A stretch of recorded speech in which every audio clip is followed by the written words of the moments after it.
She showed up at her ex's birthday with 3-year-old triplet daughters, and the moment he realized they looked just like him was absolutely priceless. But before we dive into the full story, let me know where you're watching from and what time it is. Now, subscribe to the channel and let's get started. The 52nd floor of the Manhattan high-rise belonged to men who controlled the world with keystrokes and handshakes. Through floor-to-ceiling windows, Mark Thompson surveyed the city below as if appraising property he might acquire. At 32, his corner office already displayed the curated symbols of success: Harvard diplomas in burnished frames, photographs with 2 senators and a Supreme Court justice, and a rare first-edition Fitzgerald displayed with casual prominence. Mark straightened his Hermes tie, glancing at his watch.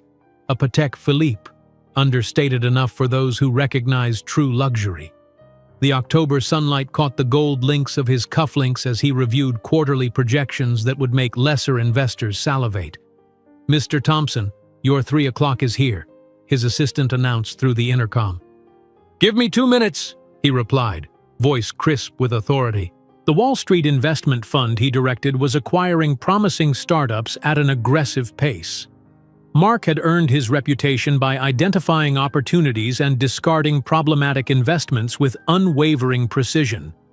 People were investments too, he believed, some worth cultivating, others best cut from the portfolio before they drained resources. 12 miles and a socio-economic universe away, Sofia Rodriguez hurried through the back entrance of the Wellington Hotel in a pressed black uniform.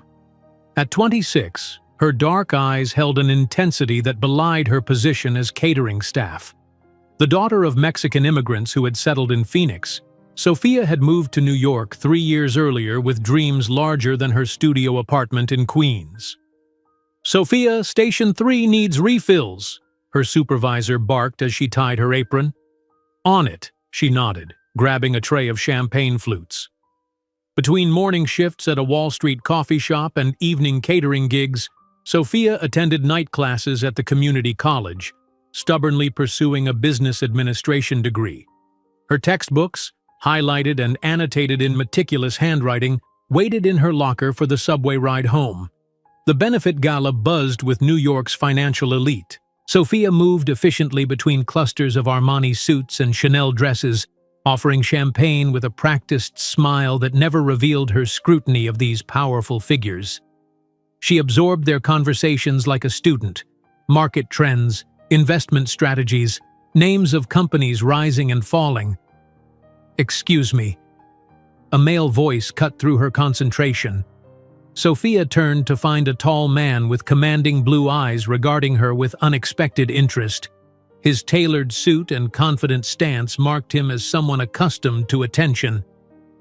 "Would you mind bringing the crab canapes to this corner? My associates haven't tried them," he said, gesturing to a group of men nearby. "Of course, sir. Right away." When she returned with the tray, he selected one and maintained eye contact as he tasted it. "What's your name?" he asked. "Sofia. Mark Thompson." He offered his hand, an unusual gesture toward catering staff. "These are excellent. You have good taste." "I just served them, Mr. Thompson. I didn't select the menu." "But you knew exactly which tray to bring." His smile revealed perfect teeth. "That shows discernment." The conversation lasted barely 2 minutes, but as Sofia moved to other guests, she felt his gaze following her. At the end of the night, as staff cleared tables, the maitre d' approached her. "Sofia, a guest left this for you." He handed her a business card with a handwritten note. "Coffee tomorrow? I'd like to discuss your discernment further. Mark."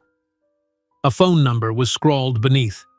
2 days later, Sofia sat across from Mark at an elegant cafe far from her usual haunts. Her single day off had been spent agonizing over her wardrobe, finally selecting a modest blue dress purchased on sale last season. "Tell me about yourself," Mark prompted, studying her over a porcelain espresso cup. "There's not much to tell. I work at Grindstone Coffee near Wall Street mornings, cater events evenings, and take night classes in business administration." Mark leaned forward. The classic American immigrant story, working relentlessly toward something better. His smile seemed genuine. I admire that kind of determination. Over the next hour, Mark shared his own trajectory. Harvard undergraduate, Harvard Business School, rapid rise through investment banking ranks. He mentioned weekend homes and boarding school connections with practiced nonchalance. "Why business classes?" he asked her. "I want to build something," Sophia replied, eyes brightening. "Something that solves real problems. My community back home struggles with basics Americans take for granted. Clean water, reliable infrastructure. I believe business solutions can address these issues more efficiently than charity." Mark's expression shifted. Surprise, then assessment, as if recalculating her value. That first coffee led to dinner the following week, then weekend outings to art galleries and hidden restaurants in neighborhoods affluent New Yorkers rarely visited. Mark seemed fascinated by Sophia's perspective, her immigrant optimism, her practical approach to systemic problems. "You see opportunities others miss," he told her one evening, 3 months into their relationship, as they walked along the Hudson River. "It's a valuable skill in my world." Sophia's small apartment in Queens became their refuge from Manhattan's scrutiny. There, Mark seemed to relax, shedding his Wall Street persona. Yet she noticed he never invited her to functions with colleagues, never introduced her to business associates, never suggested meeting in neighborhoods where he might encounter his peer group. 6 months into their relationship, on a crisp December evening, Sophia prepared chicken mole from her grandmother's recipe in her tiny kitchen. The table was set with thrift store china she'd carefully selected, a single candle lending warmth to the modest setting. Her hands trembled slightly as she arranged the silverware. The pregnancy test that morning had shown 2 unmistakable pink lines. After the initial shock, Sophia had spent hours calculating possibilities. Her savings, minimal, her work schedule, already exhausting, her support system, limited in New York. But beneath the practical concerns beat a current of unexpected joy. A child with Mark, perhaps this unplanned development would deepen their connection. Mark arrived bearing an expensive bottle of wine, kissing her distractedly while checking messages on his phone. "Something smells amazing," he said, finally pocketing the device. "My grandmother's recipe. A family tradition." Sophia took a deep breath. "Mark, before we eat, I need to tell you something." He looked up, sensing her tone. "What's wrong?" "Nothing's wrong. It's unexpected, but I'm pregnant." Mark's expression transformed so completely it was as if a mask had been removed, revealing someone Sophia had never met. His eyes, warm moments before, turned to ice. "You're what?" "Pregnant. I just found out this morning." Mark set down his wine glass with deliberate control. "You're on birth control. It's not 100% effective," the doctor explained. "Jesus Christ, Sophia." He stood abruptly, pacing the small space between table and countertop. "You really thought this was a good idea?" "It wasn't planned, Mark. But now that it's happening, do you have any concept of my life right now?" His voice rose. "I'm up for executive director next quarter.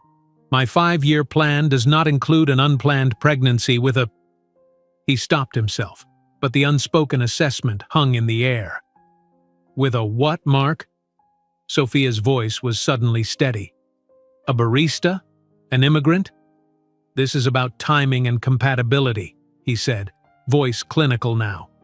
"I'm not in a position to start a family. Certainly not now. Not with my career trajectory." The chicken mole grew cold as their conversation devolved into painful territory. Mark suggested handling the situation with a clinical detachment that made Sophia flinch. When she refused to discuss termination, he left abruptly, saying he needed time to think. A week passed with minimal communication. Sophia attended her first prenatal appointment alone, the technician's cheerful chatter about heartbeats a surreal counterpoint to her inner turmoil. "Ms. Rodriguez, I see not 1, not 2, but 3 distinct heartbeats," the technician announced, eyes widening at the monitor. "Congratulations! You're carrying triplets!" Sophia's world tilted sideways. "Triplets? Are you certain? 100%. See here, here, and here? The technician pointed to 3 flickering pulses. Identical from the positioning. All girls, I'd wager. 3 children. 3 hearts already beating inside her. The subway ride home passed in a daze of calculations and fears. Her tiny apartment, her multiple jobs, her incomplete degree. How could she possibly manage 3 infants alone? But Mark would help, surely. Once he processed the shock, his sense of responsibility would surface. They would find a way forward together. That evening, she called him with trembling fingers. "We need to talk," she said when he answered. "I'm heading into a meeting. Can it wait?" "It's Triplets, Mark." Silence stretched across the connection. "I'll meet you tomorrow. My place, 7 o'clock. Mark's apartment overlooked Central Park from 38 floors up. Floor-to-ceiling windows displayed a winter tableau of snow-dusted trees and distant skaters. Sophia had visited twice before, always feeling like an intruder in the minimalist space with its designer furniture and abstract art. Mark handed her a glass of water. Not wine, she noted, a small acknowledgement of her condition. "Triplets," he said flatly. "You're certain?" "I saw the ultrasound. 3 heartbeats." He nodded, processing. "This changes everything."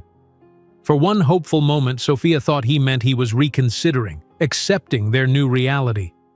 Then he continued, "You are completely unsuitable for my life, Sophia." His voice was oddly gentle, as if explaining a difficult concept to a child. No family connections, no elite education, no refinement.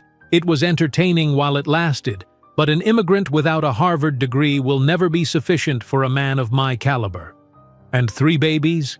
That's absolutely incompatible with my future. The clinical cruelty of his assessment sucked the air from the room. Sophia watched in numb disbelief as Mark moved to a closet, methodically removing the few belongings he kept at her apartment, a spare tie, running shoes, toiletries, and placing them in a leather weekend bag. "How can you do this?" she finally managed, her voice barely audible. "How can I possibly raise 3 daughters alone?" "That's not my problem." Mark's tone remained distant, professional. He placed an envelope on the glass coffee table. "There's $2,000 here. Do what you want with it and with this situation. Don't contact me again." $2,000? For 3 lives? For everything we've shared? "We shared some enjoyable moments, Sophia. Let's not romanticize what was essentially a temporary diversion." He zipped his bag closed. "I'm sure you'll figure something out. You're resourceful." The door closed behind him with a soft, final click. Sophia stood frozen in the center of his living room, the envelope untouched on the table, her hands protectively cradling her still flat abdomen. The following weeks passed in a blur of deteriorating circumstances. Morning sickness struck with vicious intensity. 3 times the hormones, 3 times the nausea, her doctor explained. Her manager at the coffee shop noticed her frequent bathroom breaks and diminished energy, reducing her hours until you're feeling better. The catering company had strict appearance requirements. They would call when they needed her, they said, but bookings mysteriously disappeared. By January, with rent due and savings dwindling, Sophia received an eviction notice, the first in her life. Her landlord's sympathetic but firm explanation about business realities echoed Mark's detachment. That night, she slept on her co-worker Luisa's couch, her possessions in 2 suitcases beside her. The bitter January cold penetrated her inadequate coat as she finally made the call she'd been avoiding. "Mamá, papá, lo siento mucho," she sobbed into the phone, finally confessing her situation in rapid Spanish. Her parents' initial shock gave way to immediate, if limited, support. They sold their only car, her father's pride, maintained meticulously for 15 years, and wired her the $4,000, all they could spare from their modest savings. With these funds, Sophia secured a tiny studio in the Bronx, far from Manhattan's glittering skyline where Mark continued his ascent. The apartment was barely legal, a converted storage space with minimal kitchen facilities and a bathroom where the shower soaked the entire floor. but it was shelter, a place to prepare for the lives growing inside her. In March, as her pregnancy became impossible to conceal, the coffee shop manager called her into his office. "Sophia, your productivity has dropped significantly in recent months," he began, avoiding her eyes. "We've decided to let you go." The scripted termination speech continued, but Sophia barely heard the words. Her hand instinctively moved to her prominent belly, now visibly carrying 3 lives. That evening, sitting on the floor of her empty apartment, she'd sold most furniture to cover utilities, Sophia surveyed her situation with brutal clarity. Bank balance, $267. 42. Due date, approximately 2 months away. Support system, Louisa, who worked double shifts herself. Parents who had already sacrificed their transportation to help her. Her gaze fell on a discarded business magazine she'd found on the subway, flipped open to a small article about Wall Street's rising stars. Mark's face smiled confidently from the page, the caption noting his strategic vision and unerring ability to identify promising opportunities. Something shifted in Sophia's core as she stared at the man who had deemed her and her unborn daughters worthless. A cold, clarifying anger replaced the despair that had clouded her thinking for months. "He's wrong about me," she whispered, caressing her belly. "He's wrong about us. I'm going to prove it." That night, Sophia created a methodical plan. First, work that would accommodate 3 newborns. Using her rudimentary web design skills from community college courses, she posted offers for basic services online. Next, free entrepreneurship workshops at the public library, which she attended with her ever-growing belly, absorbing every principle, every strategy. In May 2008, Olivia, Emma, and Ava Rodriguez entered the world prematurely, tiny but fierce. Alone in the delivery room except for Louisa's steadfast presence, Sophia made a solemn promise to the 3 identical girls with their unmistakable blue eyes, Mark's eyes. "We're going to build something so extraordinary that one day he'll look at us and realize the colossal mistake he made. Not for revenge, my little ones, but to show the world he was wrong about what we're capable of." As she cradled her daughters, Sophia couldn't imagine that 15 years later, she would be in the same room as Mark, not as a server, but as a billionaire honoree with 3 prodigies he would never know. The stark white ceiling of the delivery room swirled above Sophia as another contraction tore through her body. Unlike the idealized birth scenes from movies, there was no soft lighting, no partner holding her hand, no carefully curated playlist, just the harsh fluorescent glare and the clinical efficiency of a public hospital. "Push, Ms. Rodriguez," the doctor instructed, voice muffled behind a surgical mask. "We need to get these babies out now." Sophia gripped Louisa's hand so tightly her friend winced but didn't pull away. The absence of an epidural, a luxury her limited emergency Medicaid didn't fully cover, meant every sensation carved itself into her memory with excruciating clarity. "I can't," Sophia gasped, exhaustion overwhelming her after 20 hours of labor. "Yes, you can," Louisa whispered fiercely in her ear. "You're the strongest person I know." Another contraction built, and Sophia channeled all her rage, fear, and determination into one final primal push. The room filled with a tiny, indignant cry. "Baby A is here," the doctor announced. "It's a girl." Before Sophia could process this miracle, her body demanded attention for the next delivery. 14 minutes later, the second baby emerged, and 7 minutes after that, the third completed the trio. The NICU team worked swiftly, whisking the tiny infants to incubators. "They're so small," Sophia whispered, catching only glimpses of reddish skin and miniature limbs. 34 weeks is actually good for triplets, the nurse reassured her. "They're fighters, just like their mother." Hours later, when Sophia had been transferred to a recovery room, a different nurse wheeled her to the NICU. The 3 identical girls lay in separate incubators, connected to monitors and tubes that seemed impossibly large against their 4-pound bodies. "Would you like to touch them?" the nurse asked gently. Sophia nodded, unable to speak. She placed her finger in the small opening of the first incubator, and her daughter, Olivia, she'd decided, reflexively grasped it. The simple contact unleashed a flood of emotions Sophia had been holding at bay. "They all have the same eye color," the nurse commented, checking the monitors. "Beautiful blue. They must get that from their father." The observation struck Sophia like a physical blow. These innocent babies carried Mark's genes. His eyes, perhaps his intelligence, maybe even elements of his personality. For a moment she wondered if she would see his coldness in them someday. "No," she said aloud, startling the nurse. "They're nothing like him. They'll never be like him." When the smallest one, Ava, opened her eyes and seemed to look directly at Sophia, she made her promise. Leaning close to the incubator, with Louisa standing respectful guard at the door, Sophia whispered words that would define the next 15 years. "We're going to build something so extraordinary that one day he'll look at us and realize the colossal mistake he made. Not for revenge, my little ones, but to show the world he was wrong about what we're capable of." 2 weeks later, the hospital released Sophia and her daughters into a world entirely unprepared for them.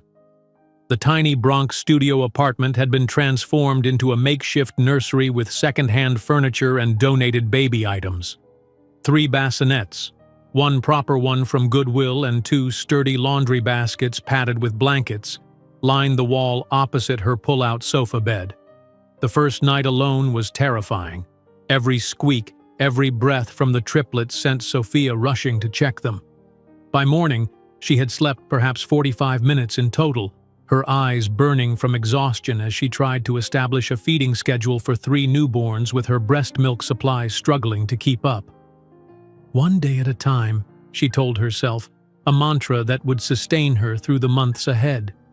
The brutal reality of raising triplets alone quickly established itself.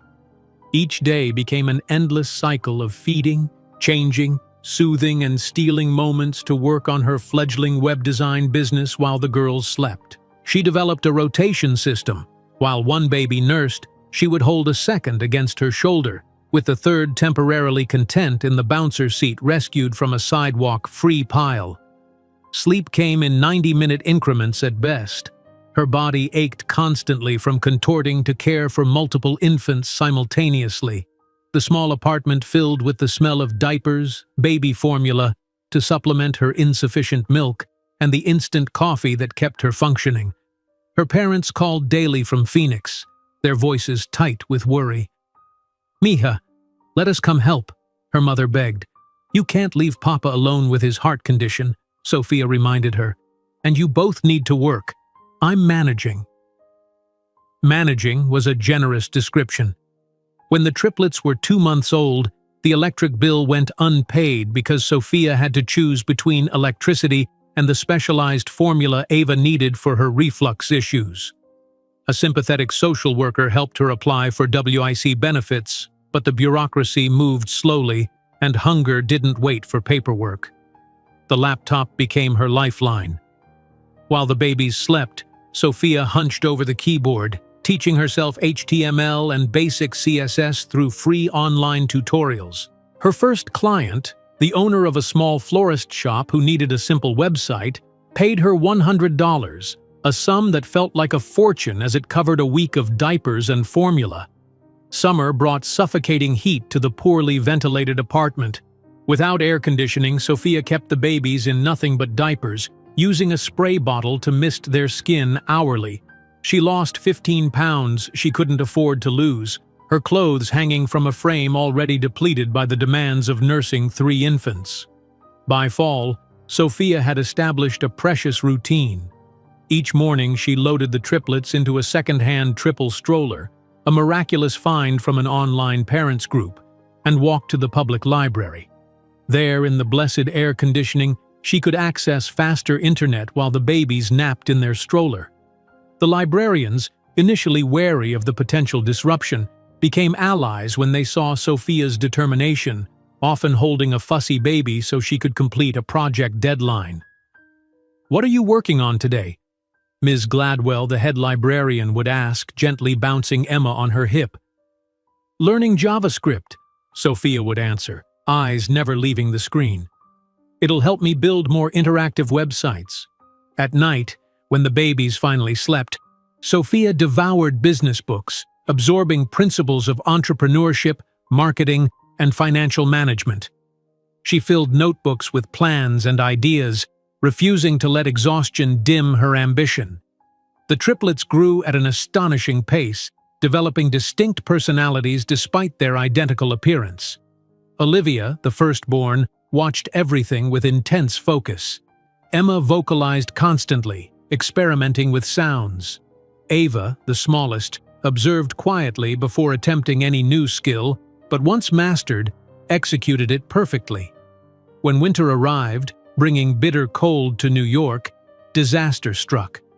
The ancient heating system in the building failed during the worst snowstorm in decades. Temperatures inside the apartment dropped to 50 degrees, then 45, then 40.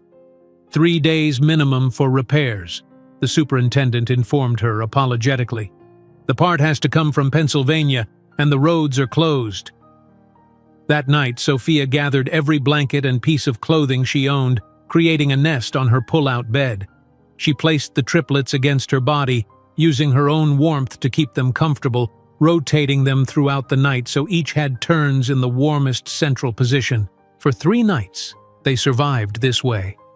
Sophia barely slept, terrified that one of the babies would develop pneumonia or worse. By the 3rd morning, her throat was scratchy, and Olivia had developed a worrying cough. $300 to expedite the part, the superintendent told her. "Building owner says tenants can contribute if they want heat faster." Sophia looked at her bank account. 347s. 92s. The decision should have been obvious: pay for the expedited part and keep her daughters warm. But another option formed in her mind, one that seemed irrational yet compelling.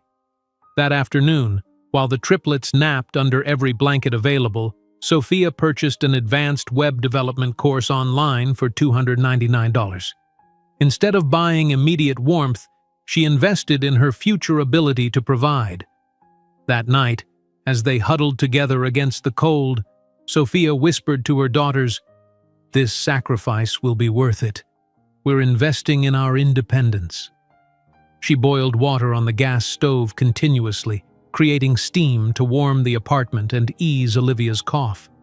They survived the 4th night, and on the 5th day, the heat returned when the regular shipment finally arrived. By the time the triplets reached 6 months, Sophia had established a modest client base for her web design services. She worked while they napped, during their tummy time, and deep into the night after they fell asleep. Her eyes developed permanent shadows, and her once lustrous hair lost its shine, but her skills grew sharper with each completed project. The first significant transfer to her bank account, $500 for a complete website redesign, felt like winning the lottery. Sophia stared at the notification on her phone, tears streaming down her face as Ava babbled in her lap. "See this?" she told her daughter, showing her the screen. "This is the beginning." That night, after the triplets were asleep, Sophia created her first formal business plan. At her small kitchen table, using a notebook from the dollar store, she outlined her path forward. The heading at the top read, "SR Web Design, established 2008, profitable by 2009. The goals she set were ambitious, bordering on impossible: triple client base within 6 months, develop expertise in e-commerce websites, create proprietary templates to speed up production, establish business as LLC before triplets' first birthday, move to larger apartment by first birthday. She added a final goal, one that seemed almost fantastical: own company, not just freelance business, by girl's first birthday. As winter gave way to spring, Sophia's routine evolved. The library visits continued, but now she brought flashcards to stimulate the baby's developing minds. While waiting for files to upload, she taught them colors, shapes, and the beginnings of both English and Spanish vocabulary. "Bilingual children have cognitive advantages," she explained to Ms. Gladwell, "and they'll need every advantage I can give them." The triplets' first birthday approached, and with it, a milestone Sophia had barely dared to hope for. Her client list had grown steadily, with 3 regular customers providing consistent income. She had learned to work with devastating efficiency, completing in 1 hour tasks that once took 3. On the night before the girls turned 1 year old, Sophia sat on her sofa bed, laptop open to her bank account. The balance, $3,872, represented countless hours of work stolen from sleep, innumerable sacrifices, and relentless determination. It wasn't wealth by any measure, but it was enough for what came next. "Tomorrow," she promised the sleeping triplets, "we celebrate 2 birthdays, yours and our businesses." The small birthday celebration the next day consisted of a homemade cake, Louisa as the only guest, and 3 wide-eyed 1-year-olds uncertain what to make of the candles. But on the table beside the cake sat Sophia's real gift to her daughters, a new laptop purchased with her earnings, its processing power quadruple her old machines. "This," she told them, though they couldn't understand, "is what will build our future." As she heated water on the stove to bathe her daughters that evening, Sophia didn't know that she was planting the seeds of an idea that, in less than a decade, would revolutionize the technology industry and make her one of the most influential women in America. The morning of the triplets' first birthday dawned with rare sunshine streaming through the small window of Sophia's Bronx apartment. She had been awake since 4, putting final touches on the simple decorations. Paper streamers rescued from a dollar store clearance bin and balloons inflated by her own light-headed efforts. 3 tiny party hats sat on the kitchen counter, a small extravagance she'd allowed herself after completing a rush website project the previous week. "1 year," she whispered, watching her daughters sleep peacefully in their cribs. Proper cribs now, second-hand but sturdy, replacing the laundry baskets that had served as makeshift beds in those first desperate months. As if sensing her mother's gaze, Olivia opened her eyes first. Always the earliest riser, always the most alert. Her blue eyes, so hauntingly like Mark's, held none of his coldness. Instead, they sparkled with curiosity and intelligence that sometimes startled Sophia with its intensity. "Good morning, birthday girl," Sophia murmured, lifting her firstborn. Emma and Ava stirred, their internal clocks synchronized in that mysterious way of multiples.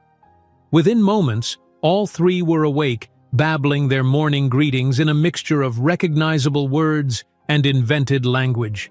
The birthday celebration was modest by most standards. A homemade cake with vanilla frosting, 3 small candles clustered in the center, and Louisa as the sole guest. But to Sophia, it represented triumph against impossible odds. 1 year of survival, 1 year of growth, 1 year without him. "Make a wish for them," Louisa suggested as Sophia prepared to blow out the candles. "They're already coming true," Sophia replied, nodding toward the kitchen table where her new laptop sat, still in its box. The machine was refurbished but powerful, purchased with the profits from her growing web design business. Beside it lay the paperwork for SR Web Design LLC, officially registered the previous week, making her small business a legal entity exactly as she had promised herself. After cake and the messy delight of watching 3 one-year-olds destroy their small portions, Louisa helped clean up while Sophia unwrapped the laptop. "This will double my productivity," Sophia explained, running her fingers reverently over the sleek surface. "The processing power alone will cut my design time by half." "You should be proud," Louisa said, wiping frosting from Emma's cheeks. "Most people would have broken under the pressure." Sophia shook her head. "Breaking wasn't an option. I made a promise to them." The following week brought another milestone, a move to a slightly larger apartment in the same building. The new space had a separate bedroom, allowing Sophia to establish a proper work area in the living room instead of balancing her laptop on the kitchen counter. "This is your room," she told the triplets as she arranged their cribs in the bedroom, "and that," she pointed to the folding table now designated as her desk, "is how we'll pay for an even better place next year." As spring settled over New York, Sophia established a rhythm that allowed her to care for her daughters while growing her business. Each morning, they would walk to the local library, the triplets securely strapped in their triple stroller, a miraculous find from a parenting forum for multiples, purchased with 3 installment payments. "Buenos dias, Ms. Gladwell," Sophia would greet the head librarian, who had become a steady ally in her quest for self-education. "Good morning, little scholars," Ms. Gladwell would respond, addressing the triplets who now babbled enthusiastic responses. "What are we learning today?" While the girls explored board books and educational toys in the children's section, Sophia would claim a nearby table, alternating between client work and creating homemade educational materials. During their lunch break in the library's courtyard, she used flashcards to teach them colors, shapes, and words in both English and Spanish. "Rojo," she would say, holding up a red card. "Rojo," the triplets would attempt in unison, Emma always the loudest, Ava's pronunciation the most precise. By 18 months, the girls were speaking in complete sentences, mixing English and Spanish with the natural fluency of bilingual children. Their pediatrician, during a checkup covered by Medicaid, remarked on their exceptional language development. "They're communicating at the level of average 3-year-olds, he noted with raised eyebrows. "Are you doing anything special with them?" Sophia explained her library routine, the dual language exposure, the constant interaction despite her work demands. "Well, whatever you're doing, keep it up," the doctor advised. "Their cognitive development is remarkable." Those words, simple professional observation, filled Sophia with fierce pride. Every developmental milestone her daughters reached ahead of schedule felt like a personal victory, proof that Mark's assessment of their collective worth had been catastrophically wrong. At night, after tucking the girls into bed, Sophia worked on expanding her skills. She had progressed beyond basic websites to more complex projects, teaching herself JavaScript and PHP through free online resources. Each new technique mastered meant higher-paying clients and greater stability. Yet stability remained relative. When the triplets developed simultaneous ear infections at 20 months, the antibiotics cost more than Sophia had budgeted for medications that month. The resulting financial shuffle, postponing her phone bill, cutting grocery quality, reminded her how precarious their situation remained. "There has to be a better way," she muttered one night, massaging her temples as she reviewed her monthly expenses. Her client list was growing steadily, but the feast or famine nature of freelance work made consistent budgeting nearly impossible. The solution began forming during one of those bleary, sleep-deprived nights that still occurred despite the triplets' improving sleep patterns. Sophia had been juggling 3 projects while trying to keep track of the girls' medication schedules, meal plans, and developmental activities. Her system of sticky notes and smartphone alarms was failing under the complexity. "I need an app just for managing triplets," she complained to Louisa during a rare coffee break. "Something that tracks 3 of everything simultaneously." Louisa chuckled. "You should make one. You're already learning app development, right?" The suggestion, offered casually, took root. Between client projects, Sophia began sketching a simple application designed specifically for parents of multiples. She coded late into the night, testing functions while her daughters slept, creating an interface that allowed tracking of feeding schedules, medication dosages, and developmental milestones for multiple children simultaneously. Triple Mom, she named it, with no marketing plan beyond perhaps sharing it on the Multiples forum where she occasionally sought advice. The app took 3 months to complete, stealing hours from her already minimal sleep time. When she finally uploaded it to the App Store, her expectations were minimal. Perhaps a few dozen downloads from other parents of multiples, maybe some useful feedback for improvements. 2 weeks after the app's launch, Sophia was nursing a cold that all 3 girls had generously shared with her when her phone chimed with an email notification. "Dear Ms. Rodriguez," the message began, "I'm Amanda Chen from Modern Multiples blog. Your Triple Mom app has been a complete sanity saver for me and my twin boys. I'd love to feature it in my next blog post. Would you be willing to answer a few questions about your inspiration and background? Sophia stared at the email in disbelief. Modern Multiples was the most popular blog in the niche parenting community, with hundreds of thousands of followers. With trembling fingers, she composed a reply, briefly explaining her situation as a single mother of triplets who created the app out of personal necessity. The resulting blog post, Triple Mom, the miracle app created by a real-life supermom, included Sophia's story along with glowing praise for the app's functionality. By the end of the day, downloads had jumped from a few dozen to over 5,000. By the end of the week, that number had climbed to 50,000, with 5-star reviews flooding in. "This app saved my marriage," one review proclaimed. "Finally, someone who understands what it's like to manage multiple babies," wrote another. More surprising than the download numbers were the emails, from investors curious about her next project, from parenting companies interested in partnerships, and from a morning television show requesting an interview with the amazing multitasking mom behind Triple Mom. The phone call from the tech blog caught Sophia completely unprepared. She had just settled the triplets for their afternoon nap when her phone rang with an unknown number.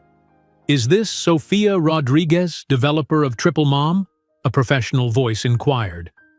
"Yes, speaking," Sophia replied cautiously, moving to the living room to avoid waking the girls.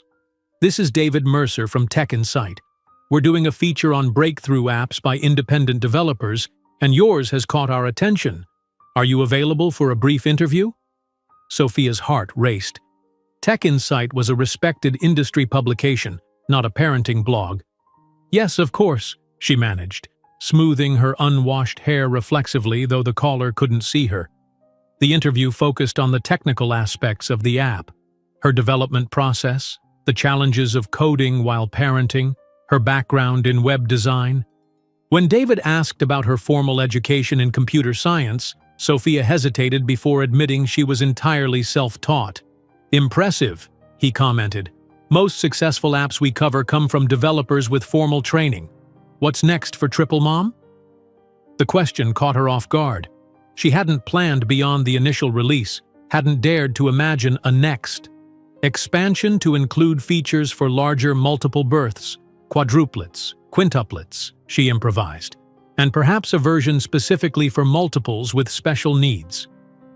After the call ended, Sophia checked her app's statistics again. The download count had surpassed 70,000, and the in-app purchases, additional features she'd added as premium options, had generated more revenue in 1 week than her web design business had earned in the previous month. That evening, when she checked her bank account, Sophia had to sit down. The balance represented more money than she had ever had at one time, yet she knew intuitively it was just the beginning. Not enough to change their lives permanently, not enough for true security, but enough to see the path forward more clearly.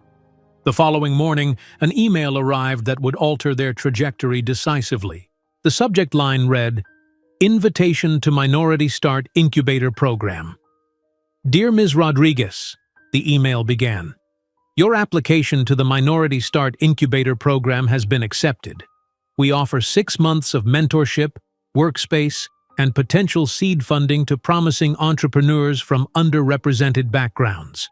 Your Triple Mom app demonstrates exactly the kind of innovative problem-solving our program seeks to nurture." Sophia frowned in confusion. She hadn't applied to any incubator program. Reading further, she discovered that David from Tech Insight had submitted a recommendation on her behalf after their interview. The program offered childcare assistance, technical mentorship, and connections to potential investors. It was exactly what she needed at precisely the right moment, an opportunity that seemed almost miraculous in its timing. That night, after the triplets were asleep, Sophia sat on the edge of her sofa bed, mentally cataloging all that had changed in the mere month since her daughter's first birthday. Her web design business was stable, the Triple Mom app was generating unexpected income, and now this incubator opportunity promised resources she had only dreamed of accessing. "Estamos apenas comenzando, mis estrellas," she whispered toward the bedroom where her daughters slept peacefully. Observing her daughters sleeping after her small initial success, Sophia didn't imagine that in just 5 years she would be on a stage in San Francisco, presenting her revolutionary vision to investors who would compete for the chance to fund her dreams. "Mama, bus, bus!" Ava pointed excitedly out the window of their modest Queens apartment, her tiny finger pressed against the glass. At 3 years old, the triplets' vocabularies had exploded, with each developing distinct speech patterns that reflected their emerging personalities. Sophia looked up from her laptop, where she'd been responding to emails about her steadily growing web design business. "Yes, mi amor, that's the bus we'll take to your new school tomorrow." The prospect of the triplets starting preschool filled Sophia with a mixture of emotions: pride in their readiness, anxiety about their first significant separation, and cautious optimism about the additional work hours she would gain. The past 3 years had been a grueling marathon of simultaneous childcare and business development, stealing sleep and social life but yielding incremental improvements in their circumstances. "School tomorrow," Emma announced to her sisters, always the communication leader. "We bring lunchboxes." The lunchboxes, brightly colored and purchased from a thrift shop, sat ready on the kitchen counter, each containing the same carefully planned, nutritious meal. Sophia had labeled them meticulously: Olivia's with a small star, Emma's with a heart, and Ava's with a flower, accommodating the fact that the 3 looked so identical that even teachers might confuse them. "Remember our practice?"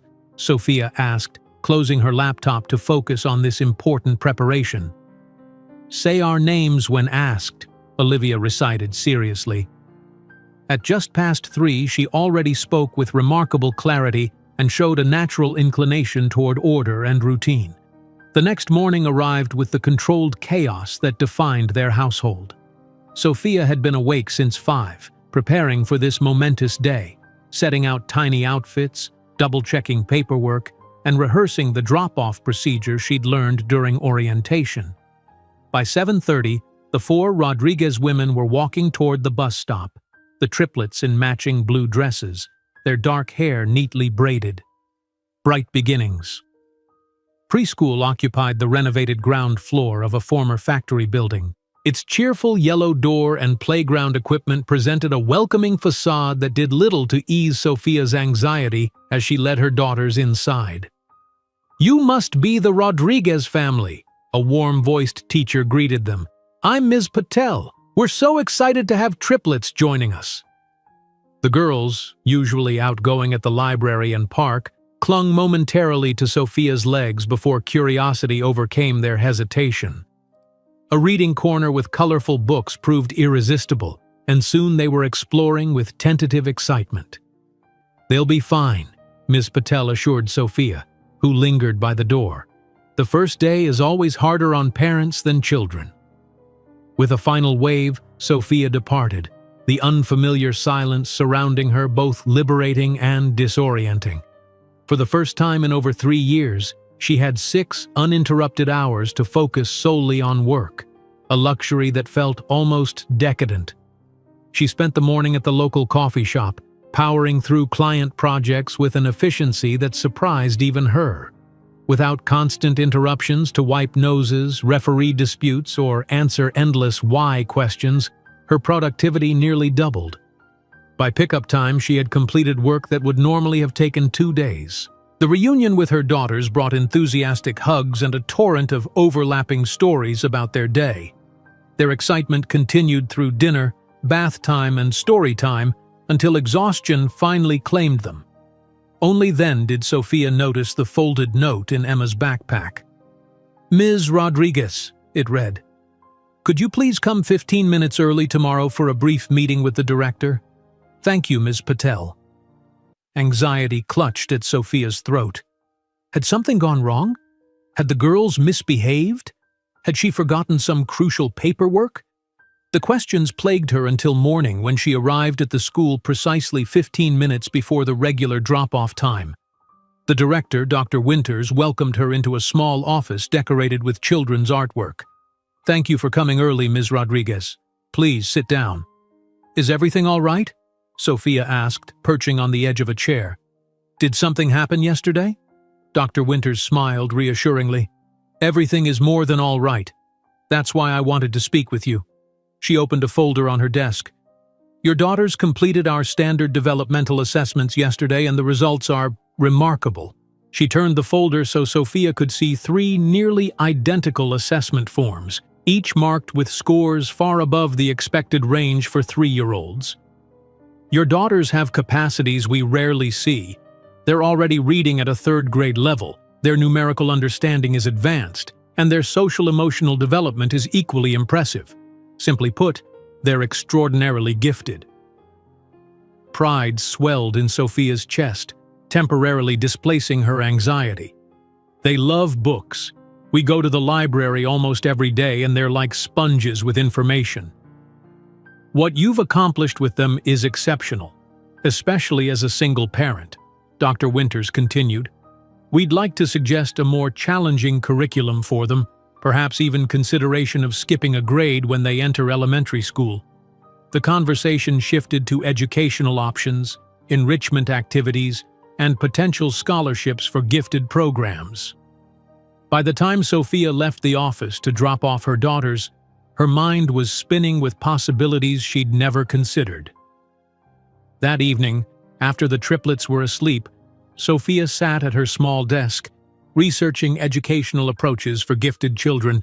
The recommended resources, private tutoring, specialized camps, advanced materials, all shared one common feature: they were expensive. Her growing business provided stability, but not the kind of surplus these opportunities would require.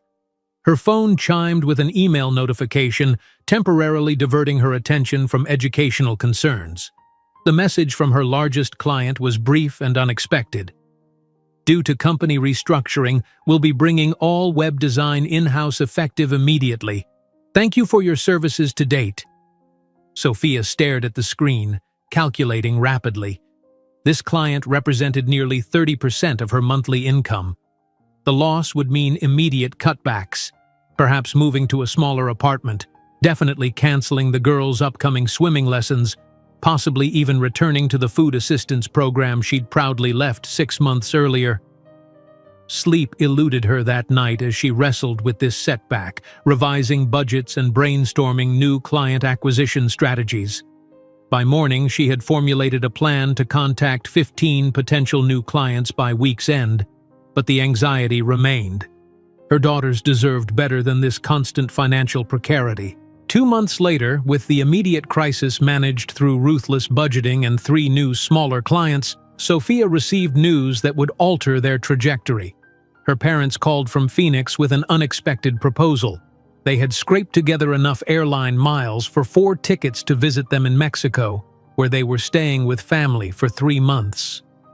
The girls should know their heritage, their extended family, her mother insisted. "And you need a break, mija." The trip would mean postponing client work, dipping into their modest emergency fund, and disrupting the girls' preschool routine. Yet something about the opportunity felt significant beyond the obvious family connection. In early June, Sophia and the triplets boarded a flight to Mexico City, then traveled by bus to the small rural community where her extended family lived. The girls, now comfortable with both Spanish and English, adapted quickly to the warmth of cousins, aunts, and uncles who embraced them despite never having met them before. "They have his eyes," Sophia's grandmother observed quietly on their 3rd day, the first direct reference any family member had made to Mark. "But they have your spirit, gracias a Dios." The rural community, while rich in family connections and cultural heritage, struggled with infrastructure challenges unfamiliar to the girls. Running water operated on a strict schedule, available only 3 hours each morning. Electricity fluctuated with predictable brownouts during peak usage times. "Why is the water gone?" Ava asked on their 4th morning, staring at the dry faucet with confusion. Sophia explained the water rationing system, watching comprehension dawn on her daughters' faces, their first real understanding of resource scarcity.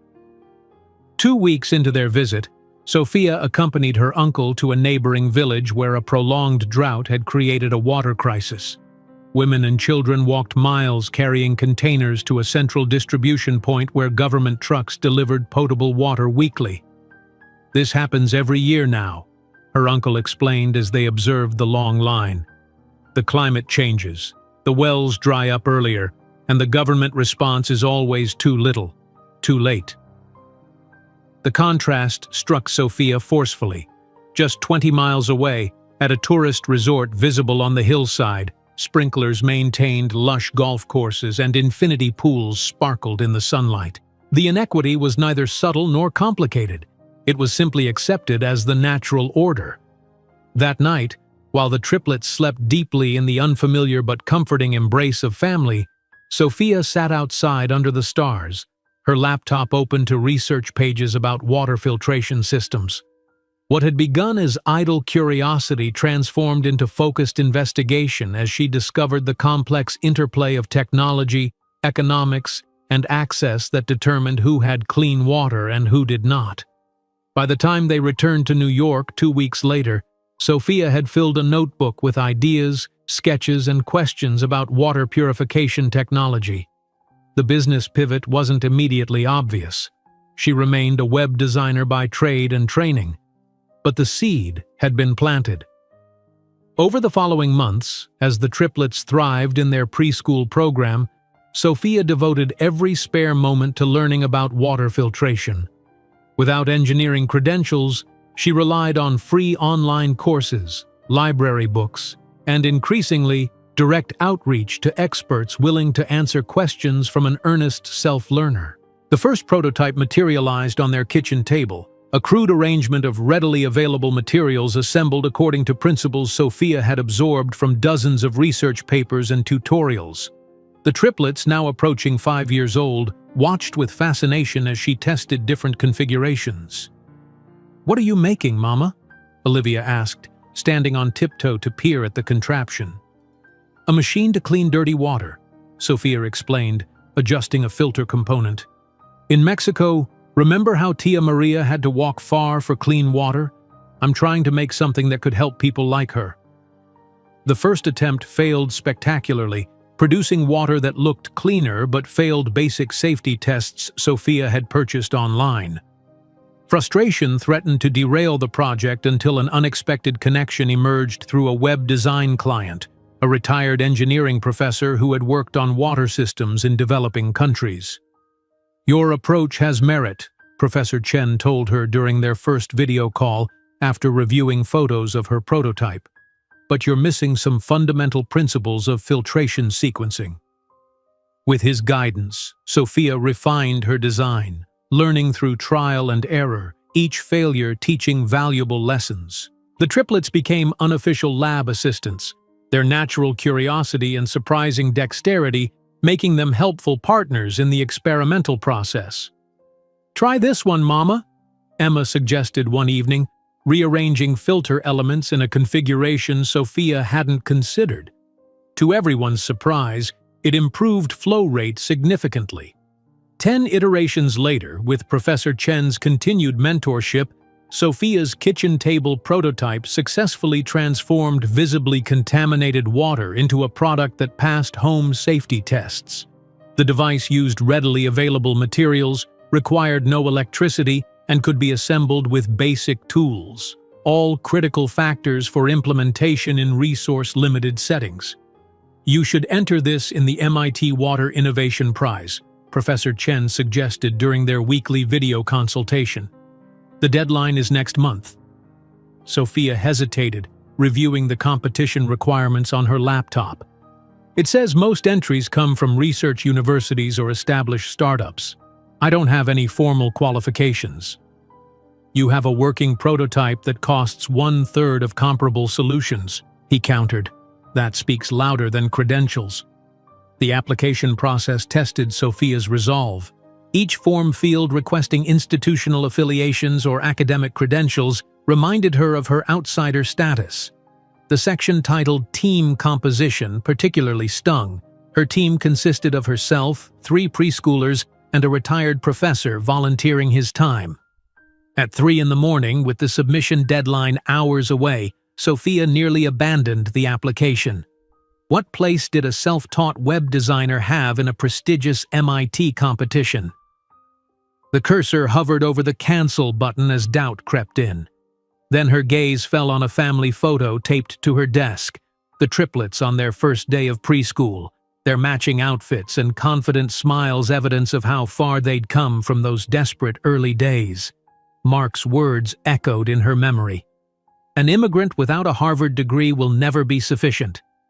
With renewed determination, she completed the application, listing herself as lead developer and Professor Chen as technical advisor.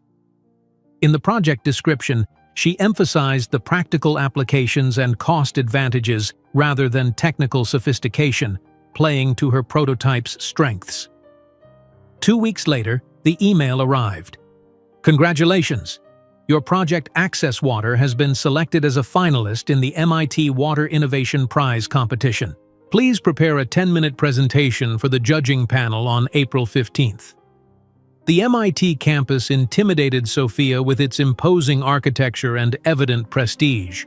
Dressed in her most professional outfit, a navy blue suit purchased specifically for this presentation, she navigated the unfamiliar hallways with the triplets' school photos tucked in her pocket as a talisman. The judging panel, comprised of professors, industry leaders, and previous winners, watched with expressions ranging from skepticism to curiosity as Sophia introduced herself. "I am Sophia Rodriguez, a self-taught developer," she began, noticing the raised eyebrows at her lack of titles or affiliations. Access Water was born from direct observation of water scarcity in rural Mexican communities. As she demonstrated the prototype, explaining each component and its function, the initially reserved audience leaned forward with increasing interest. When she revealed the production cost, 1/3 of current market alternatives, the room's energy shifted perceptibly. "Your filtration sequence is unconventional," noted one judge during the question period, his tone suggesting this wasn't necessarily a compliment. "Conventional approaches are optimized for large-scale municipal systems," Sophia responded confidently. "Access Water is designed specifically for household use in resource-limited settings where conventional solutions are neither affordable nor practical." After all presentations concluded, finalists gathered in an atrium to await results. Surrounded by teams from prestigious universities and established startups, Sophia felt acutely out of place, yet strangely calm. Regardless of the outcome, she had proven something essential to herself. When the announcement came, first place and a grant of $100,000 goes to Access Water by Sophia Rodriguez, the room momentarily blurred around her. The judge's explanation barely registered. "For combining technical innovation with practical affordability in addressing one of our most pressing global challenges." On stage, accepting the ceremonial check, Sophia caught sight of the triplets in the audience's front row. Louisa had brought them as a surprise, their eyes wide with excitement as they watched their mother receive a standing ovation from MIT's elite. While holding the check that represented her first significant investment, Sophia couldn't predict that in less than a decade she would be declining 9-figure acquisition offers, including one from the company where Mark now struggled to maintain his relevance. The check from MIT felt surreal in Sophia's hands as she stood on the auditorium stage, the weight of the oversized cardboard seeming to represent more than just money. It was validation, a turning point, the first significant investment in her vision. As the audience applauded, her eyes remained fixed on her daughters in the front row, their identical faces beaming with pride, even if they couldn't fully comprehend the magnitude of the moment. "Mama won!" Emma announced loudly enough for nearby attendees to hear, causing ripples of appreciative laughter. 2 years later, that pivotal moment had transformed into tangible reality. The modest office space of SR Innovation occupied the 3rd floor of a renovated warehouse in Queens, a significant upgrade from Sophia's kitchen table. Morning sunlight streamed through tall windows, illuminating the whiteboard where Sophia stood explaining filter design modifications to her small but dedicated team of 5 employees. The municipal testing results came back positive, she announced, tapping the report on the conference table. Our residential filter exceeded water quality standards by 22% while maintaining the cost advantage.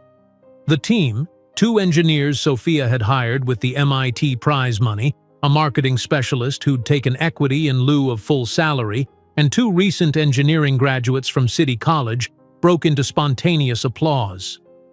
"When can we start production?" asked Darius, the lead engineer who'd initially been skeptical about working for a self-taught inventor but had quickly become her most vocal advocate. "I'm meeting with manufacturing partners next week," Sophia replied, checking her watch. "But now I have to pick up the girls from school. We'll continue tomorrow." Outside, spring had transformed New York, cherry blossoms dotting the streets with splashes of pink. Sophia's second-hand Prius, a practical purchase that had replaced her reliance on public transportation, hummed quietly as she navigated toward the Gifted Children Academy, where the triplets now attended 2nd grade on partial scholarships. At 8 years old, Olivia, Emma, and Ava had blossomed into extraordinarily capable children. Their identical appearances, the same dark hair and startling blue eyes that unmistakably recalled their absent father, belied their increasingly distinct personalities and talents. The school principal, Dr. Lowell, intercepted Sophia in the hallway before she reached the classroom. "Ms. Rodriguez, do you have a moment?" Sophia's heart rate accelerated. These unplanned conversations with administrators still triggered her parental anxiety reflex. "Of course," she answered, following him into his office. "Nothing concerning," Dr. Lowell assured her, noting her expression. "Quite the opposite. I wanted to discuss the girls' language acquisition progress. Their Mandarin instructor tells me they've advanced beyond the 3rd-year curriculum in just 8 months." Sophia smiled, remembering the beginning of this particular journey. 6 months earlier, the triplets had announced at dinner that they wanted to learn Mandarin after discovering that China manufactured most of the components in the devices they used daily.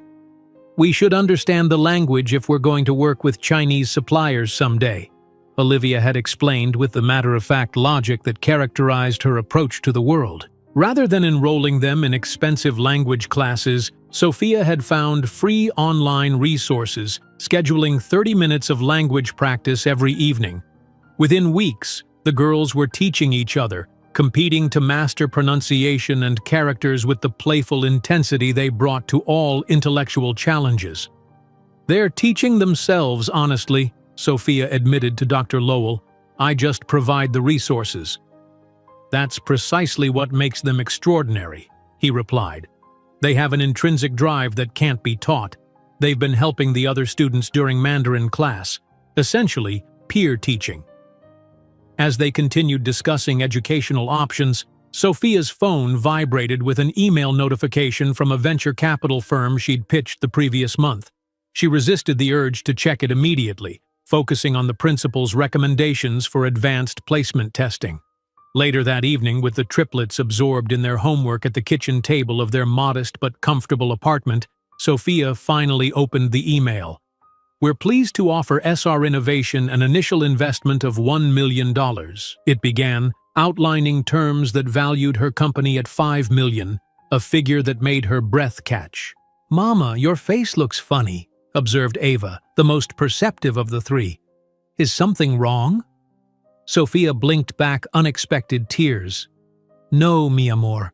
Something is very, very right." She turned the screen to show them.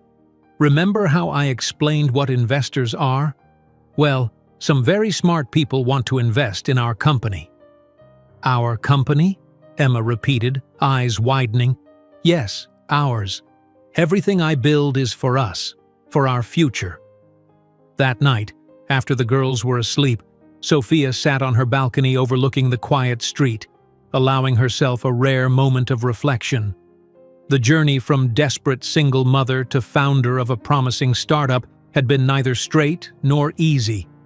For every milestone, the MIT prize, the first successful prototype, this investment offer, there had been countless setbacks, rejections, and moments of doubt. Yet here she was, on the verge of securing capital, that would allow SR Innovation to scale beyond her wildest dreams. The venture capital offer would enable mass production of her residential filters and accelerate development of larger community-scale systems. The following week brought a whirlwind of activity: meetings with lawyers to review investment terms, interviews with potential new team members, and planning sessions for expanded manufacturing. Through it all, Sophia maintained her unwavering commitment to the Triplets' routine, ensuring she was present for dinner each night and bedtime stories, no matter how many emails awaited her response. "How do you balance it all?" asked Janelle, the newly hired operations manager, after witnessing Sophia transition seamlessly from a technical production meeting to a video call with the girls' teacher. "I don't see it as balance," Sophia replied thoughtfully. "It's integration. My daughters aren't separate from my work. They're the reason for it." As summer approached, Sophia faced a significant decision. The investors strongly recommended relocating the company to San Francisco, where access to talent, additional capital, and strategic partnerships would accelerate growth. The prospect of uprooting the Triplets from their school and support network gave Sophia pause, but the opportunities were undeniable. "What do you think about moving to California?" she asked the girls one Sunday morning over pancakes, her tone casual despite the weight of the question. "Would we live near the ocean?" Emma asked immediately. "Would my Mandarin teacher, Mrs. Lin, come too?" worried Ava. "Would the new house have a laboratory?" Olivia inquired practically. Their questions, practical, emotional, aspirational, reflected their distinct approaches to change. After an hour of family discussion, complete with pro-con lists that Olivia insisted on documenting, they reached a consensus. California represented opportunity, and Rodriguez's embraced opportunity. By fall, SR Innovation had established temporary offices in a San Francisco co-working space while Sophia worked with architects to design their permanent headquarters. The Triplets had transferred to a progressive private school that offered full scholarships after being impressed by their academic records and multilingual abilities. The new building would embody SR Innovation's values: sustainability, accessibility, innovation. Sophia insisted on solar panels, rainwater collection systems, and vertical gardens that would make the structure not just environmentally responsible, but a living demonstration of the company's ethos. "The building should tell our story," she explained to the architectural team. "It should reflect both cutting-edge technology and elements of my Mexican heritage." The resulting design incorporated a central courtyard reminiscent of traditional Mexican homes, drought-resistant native plants, and state-of-the-art water recycling systems that would reduce consumption by 60% compared to similar-sized buildings. As the company expanded, Sophia maintained her focus on creating affordable water solutions. When a competitor suggested targeting luxury markets with premium-priced versions of their technology, she firmly declined. "Our mission is to make clean water accessible to those who need it most," she reminded her growing executive team. "Premium markets may offer higher margins, but they don't align with why we exist." This clarity of purpose attracted like-minded talent. By early 2016, SR Innovation had grown to 28 employees, engineers, designers, marketing specialists, and sustainability experts drawn by both the technology and the mission. The Triplets, now in third grade at their new school, thrived in the stimulating environment of San Francisco. Their language skills expanded to include conversational Mandarin alongside their native English and Spanish. Each had begun to display distinct academic preferences: Olivia gravitating toward mathematics and structural engineering, Emma showing remarkable facility with languages and communication, and Ava developing an intense interest in biological sciences. They're academically at least 3 years ahead of grade level in most subjects. Their new principal informed Sophia during a parent-teacher conference. "We're developing individualized education plans to keep them engaged." The meeting reminded Sophia of her own limited educational opportunities: the community college courses interrupted by pregnancy, the self-teaching necessitated by circumstance. Looking at the advanced curricula planned for her daughters, She felt a surge of pride mingled with determination. They would have every advantage she could provide. That evening, Sophia met with her financial advisor to establish substantial trust funds for each daughter, funded by her growing equity in SR Innovation. The paperwork was complex, but the purpose was simple. Her children would never face the financial insecurity that had defined her early motherhood. "These are generous provisions," noted the advisor, reviewing the structures. "With these trusts, they'll have resources for education, housing, even seed capital for their own ventures someday. They should never have to choose between food and textbooks," Sophia replied, signing the documents, "or worry about medical bills or housing security." As 2017 transitioned to 2018, SR Innovation attracted increasing attention from both industry and media. Sophia's unique background, immigrant, single mother, self-taught inventor, combined with the company's measurable impact made for compelling profiles in business publications. The first major feature came from a regional business journal, From Kitchen Table to Cutting Edge, How Sofia Rodriguez is Changing Water Access. More significant coverage followed, culminating in an unexpected email from Forbes requesting an interview for their Innovators to Watch section. The photo shoot took place at the construction site of SR Innovation's new headquarters, with Sophia and the triplets standing before the partially completed structure. The girls, now 10 and remarkably poised, answered the photographer's casual questions with articulate responses that left him visibly impressed. "Your daughters are extraordinarily well-spoken," the journalist commented as Sophia reviewed the interview transcript. "They've been in board meetings since they could sit up," Sophia replied with a smile. "They understand our business better than some investors." The resulting Forbes profile, "The Water Visionary Building a Legacy," highlighted both SR Innovation's technological innovations and Sophia's journey from struggling single mother to successful entrepreneur. The online version quickly became one of the publication's most shared articles of the month. With increased visibility came invitations to high-profile events. Sophia carefully selected those aligned with her mission, declining purely social engagements that would take time away from either the company or her daughters. When she did attend functions, she often brought the triplets, who had developed remarkable social confidence and conversational abilities that belied their age. The most significant invitation arrived on a Tuesday morning in late May.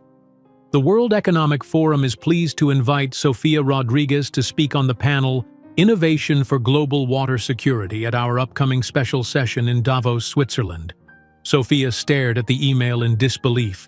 The World Economic Forum represented the pinnacle of global influence, a gathering of leaders from business, government, and civil society who shaped worldwide policy and economic direction. Ms. Rodriguez, her assistant, interrupted gently. "The girls' school just called. They want to discuss the science fair projects.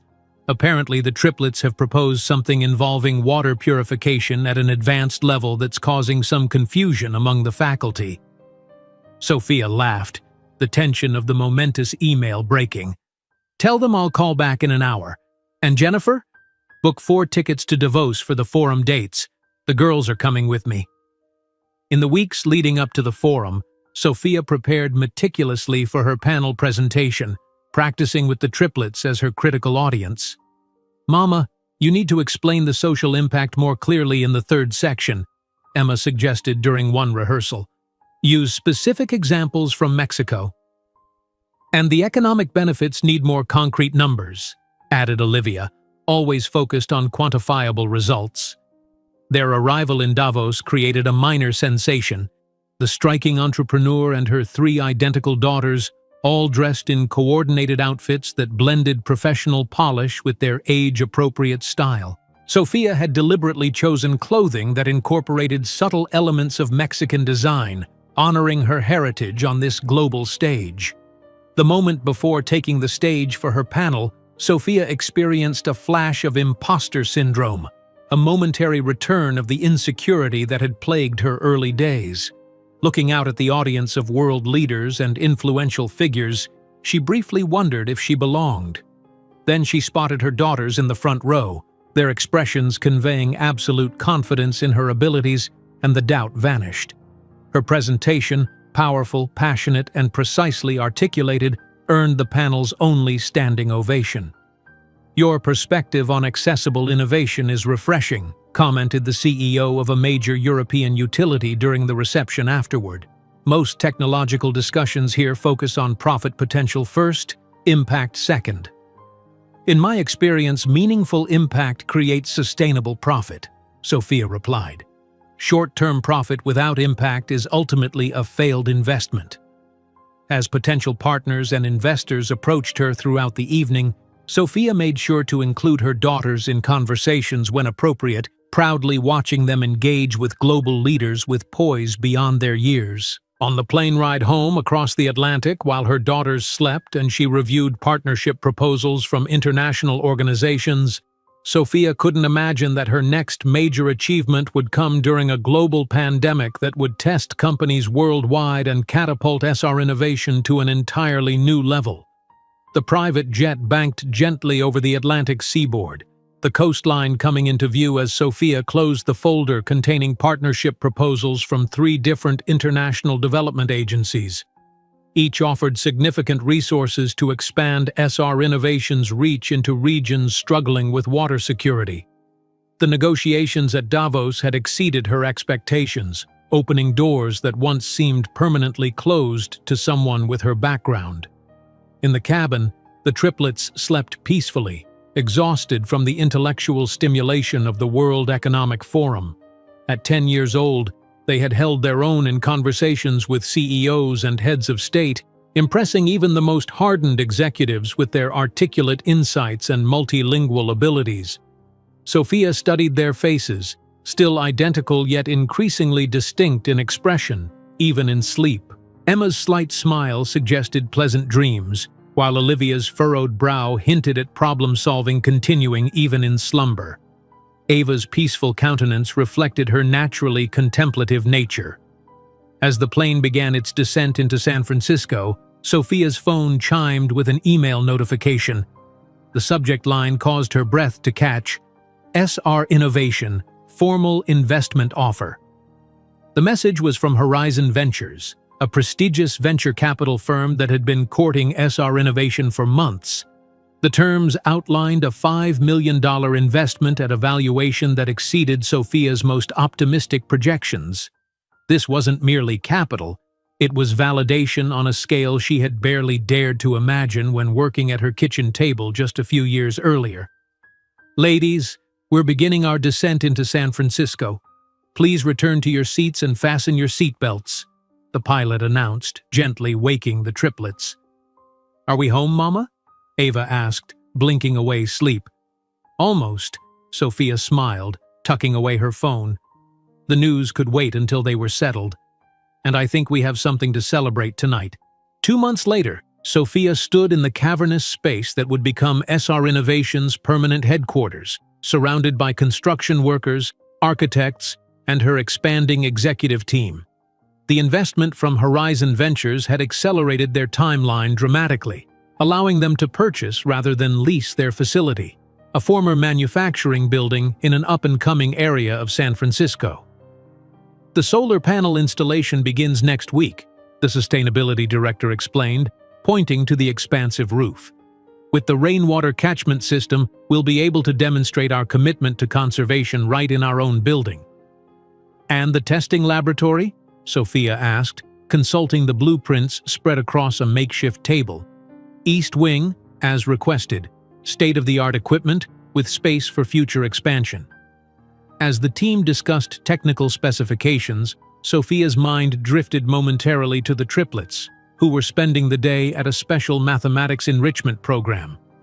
At 10 years old, their distinct intellectual strengths had become increasingly apparent. Olivia's mathematical abilities had recently been assessed at a high school level. Emma had begun tutoring adult language learners in Spanish and was progressing rapidly in Mandarin, and Ava had developed a passionate interest in biological sciences, particularly waterborne disease prevention. "Ms. Rodriguez," her assistant interrupted gently, "your 3 o'clock with the attorney is waiting in the temporary office."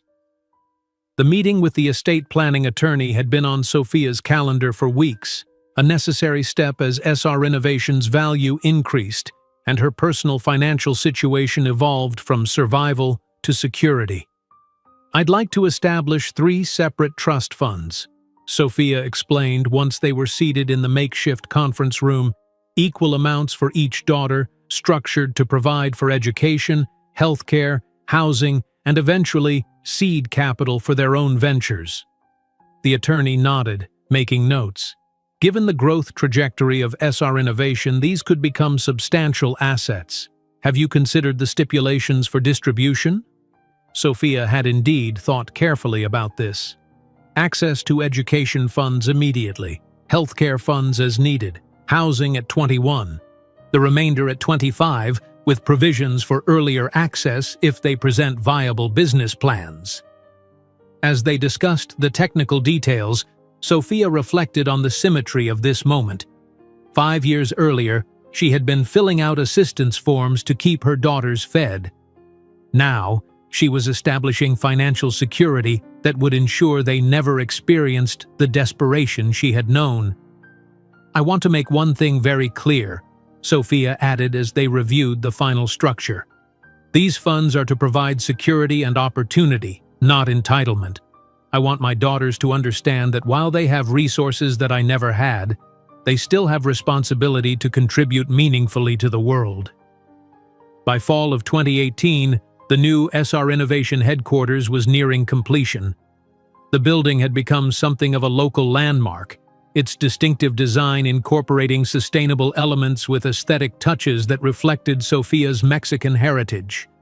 Vertical gardens adorned the southern facade, while the rainwater catchment system fed decorative channels inspired by ancient Mayan water management techniques. Inside, the heart of the building was a central courtyard reminiscent of traditional Mexican architecture, creating a gathering space that encouraged collaboration while demonstrating water conservation principles in its landscaping. The laboratories, manufacturing spaces, and offices radiated from this center, physically embodying Sophia's philosophy that community and innovation were inseparable. The triplets had been intimately involved in the building's development, each contributing ideas that reflected their growing interests. Olivia had suggested mathematical patterns for the decorative screens that provided shade and privacy to certain areas. Emma had composed the bilingual signage that guided visitors through the space. Ava had selected the plant species for the vertical gardens, prioritizing those with natural water purification properties. As the company expanded, so did its profile. Industry publications began featuring SR Innovation's approach to affordable water technology, highlighting both the technical innovations and Sophia's unusual path to entrepreneurship. When Fast Company included her in their Most Creative People in Business list, the accompanying interview focused not just on her technology, but on her journey from single motherhood to successful CEO. "Many see your story as the quintessential American dream," the interviewer noted.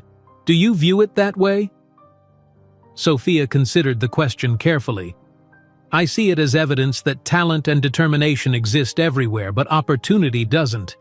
My work isn't just about creating water technology, it's about creating systems where more people with talent and determination can access the resources they need to solve important problems." The article, published with a striking photo of Sophia and the triplets standing proudly before their nearly completed headquarters, generated unexpected attention. Invitations to speak at conferences multiplied. Universities requested guest lectures. Corporate boards expressed interest in her perspective. Sophia maintained a disciplined approach to these opportunities, accepting only those that aligned with SR Innovation's mission or provided significant strategic advantages. She also insisted on family-friendly scheduling, refusing evening events that would take her away from dinner with the triplets, a sacred time she had protected since their infancy. The most meaningful recognition came not from prestigious institutions but from communities impacted by SR Innovation's technology. When a small town in Mexico installed their community filtration system, providing clean water to 2,000 residents for the first time in decades, They invited Sophia to the inauguration ceremony. Standing before the gathered community, many of whom reminded her of her own extended family, Sophia felt a profound connection between her past and present. She had brought the triplets along, wanting them to understand the real-world impact of their mother's work and their own heritage. "Water is life," she told the assembled crowd in fluent Spanish, "and every community deserves access to clean, safe water regardless of their economic status or geographic location." The local mayor presented her with a handcrafted ceramic vessel, a traditional water carrier decorated with symbols of gratitude. "You have not forgotten where you come from," he said, his weathered hands holding the gift. "And so, you understand what we truly need." That evening, at a celebration dinner hosted by the community, Sophia watched her daughters converse easily with local children in Spanish, bridging cultural and economic divides with the natural diplomacy of their age. They had absorbed her values along with her determination, developing a worldview that recognized both privilege and responsibility. "I'm proud of you three," she told them later in their hotel room. "You represented our family beautifully today." "It feels different here," observed Emma thoughtfully. "Not just the language or the food, but how people connect." "That's part of your heritage," Sophia explained. "The community values, the interconnectedness. I want you to carry that with you, even as you move through spaces very different from this." Upon their return to San Francisco, Sophia received an unexpected call from a prestigious public relations firm that specialized in executive profiles. "Forbes is preparing their annual list of America's most innovative leaders," the representative explained. "Your name has been submitted for consideration, and they're interested in featuring SR innovation in a more in-depth piece." The resulting article, "The Water Visionary Transforming an Industry," placed Sophia on the national stage in a new way.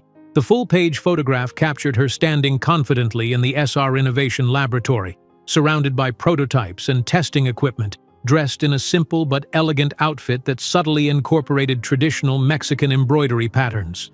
The profile detailed her journey from abandoned pregnant barista to CEO of a rapidly growing company valued at over $60 million. It highlighted not just her technical innovations but her management philosophy and commitment to addressing global water security as both a humanitarian and business imperative. What the article didn't mention, because Sophia never discussed it publicly, was the father of her children. The omission was deliberate on her part. Her story was about creation and growth, not abandonment. The triplets, now old enough to understand the basics of their origin, knew only that their biological father had chosen not to be part of their lives. Sophia had always emphasized that this reflected his limitations, not theirs. The day after the Forbes issue hit newsstands, Sophia was reviewing manufacturing specifications in her office when her assistant interrupted with an unusual request. "There's a call from the president's office at Stanford University," she announced. "They're interested in having you speak at their engineering department's annual symposium." This invitation marked a particular milestone, recognition from the elite academic world that had once seemed inaccessible to a community college dropout. Sophia accepted immediately, scheduling the talk for the following month. The Stanford campus, with its Spanish-influenced architecture and palm-lined pathways, impressed even the well-traveled triplets, who accompanied Sophia to the event. Before her presentation, the university president gave them a personal tour of the engineering facilities, paying special attention to the water research laboratory. "Your mother is revolutionizing how we approach water purification technology," he told the girls. "Her work combines technical innovation with practical application in a way that's quite rare in academia." Olivia, always the most technically minded, asked detailed questions about the research equipment. Emma engaged the graduate students in conversation about their international implementation experiences. Ava focused on the biological testing protocols, particularly those related to pathogen identification. The president observed their interactions with growing interest. "They're quite remarkable," he commented to Sophia. Academically advanced, certainly, but also socially poised and genuinely curious.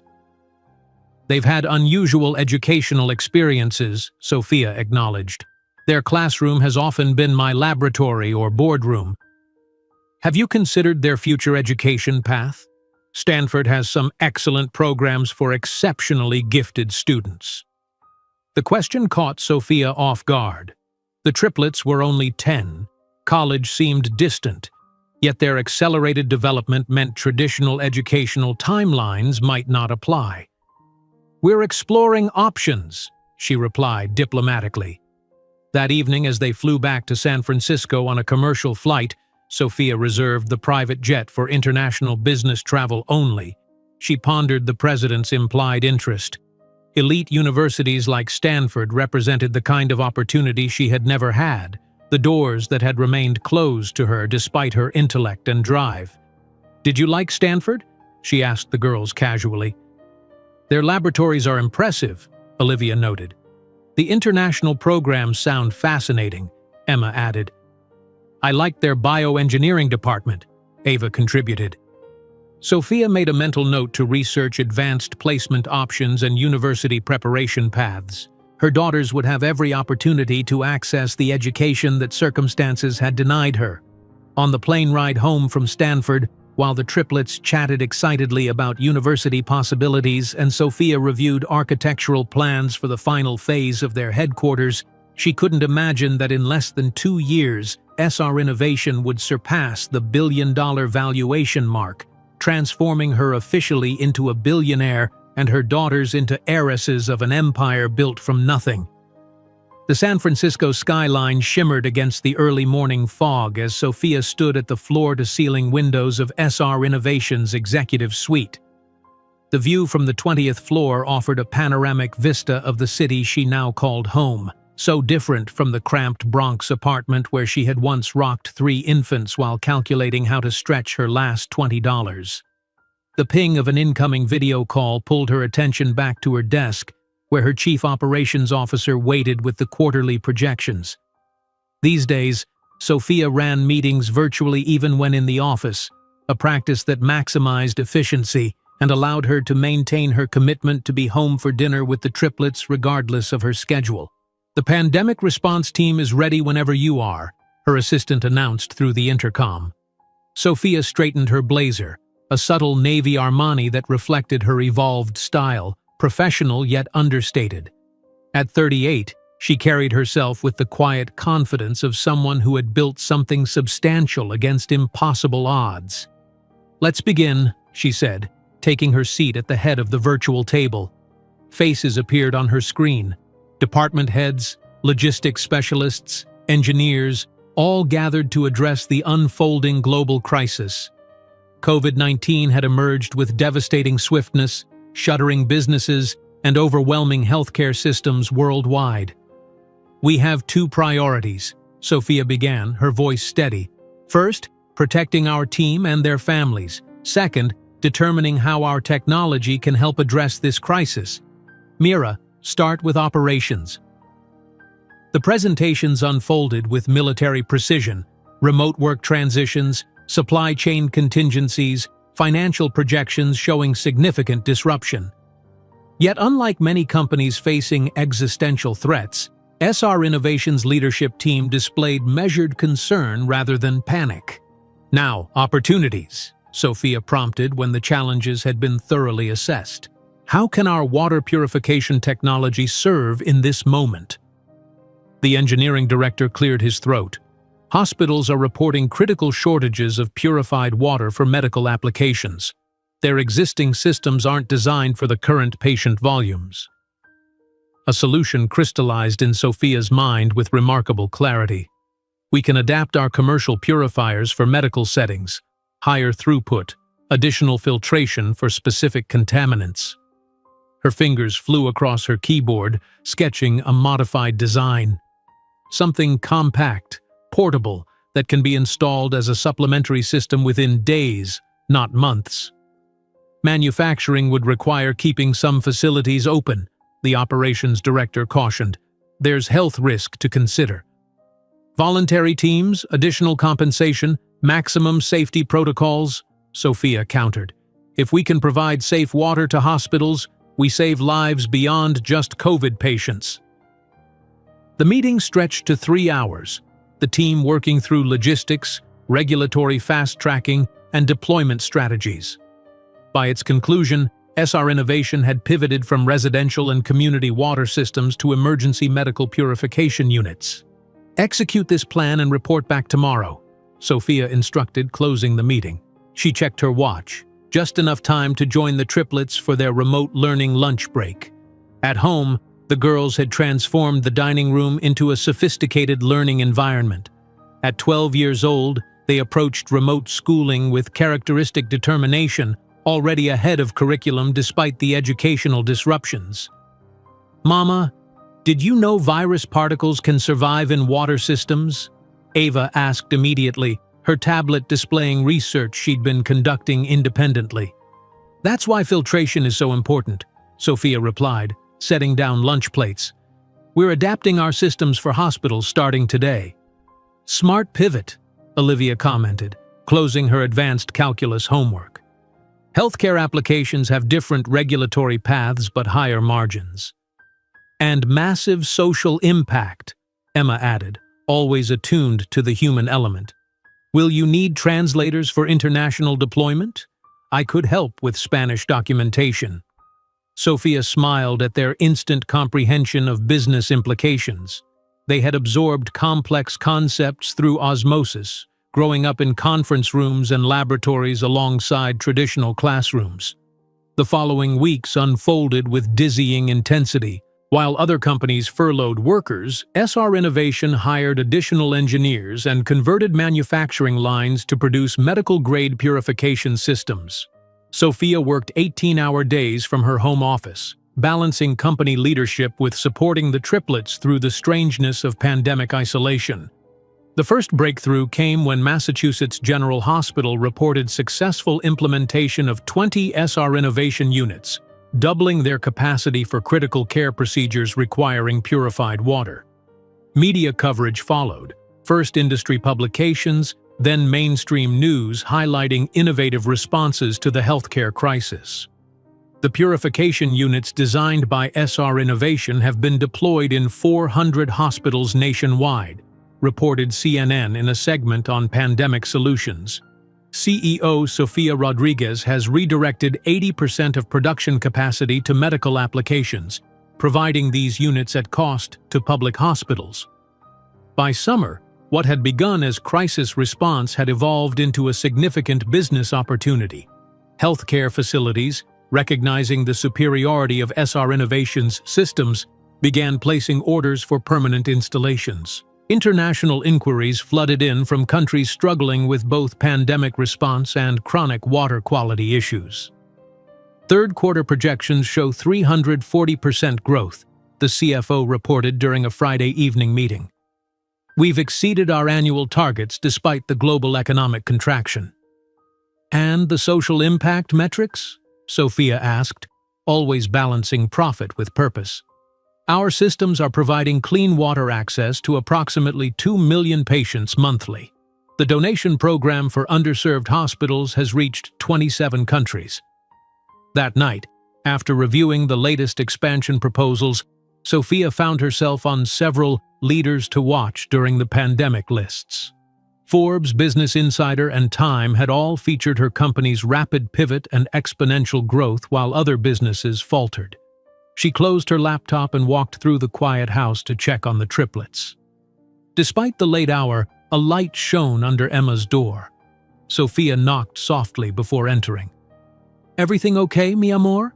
she asked, finding her daughter still awake, staring at her tablet. "I was just looking at old photos," Emma replied, her voice uncharacteristically hesitant. She turned the screen to show a baby picture of the three of them, tiny bundles with identical expressions. "Mama, do you have any pictures of our father?" The question hung in the air between them. Through unspoken agreement, the subject of their father rarely arose. Sophia had always promised herself she would answer honestly when asked, but had never volunteered information about Mark.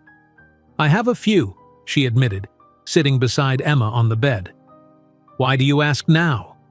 Emma shrugged, attempting nonchalance despite the obvious emotional weight of the question.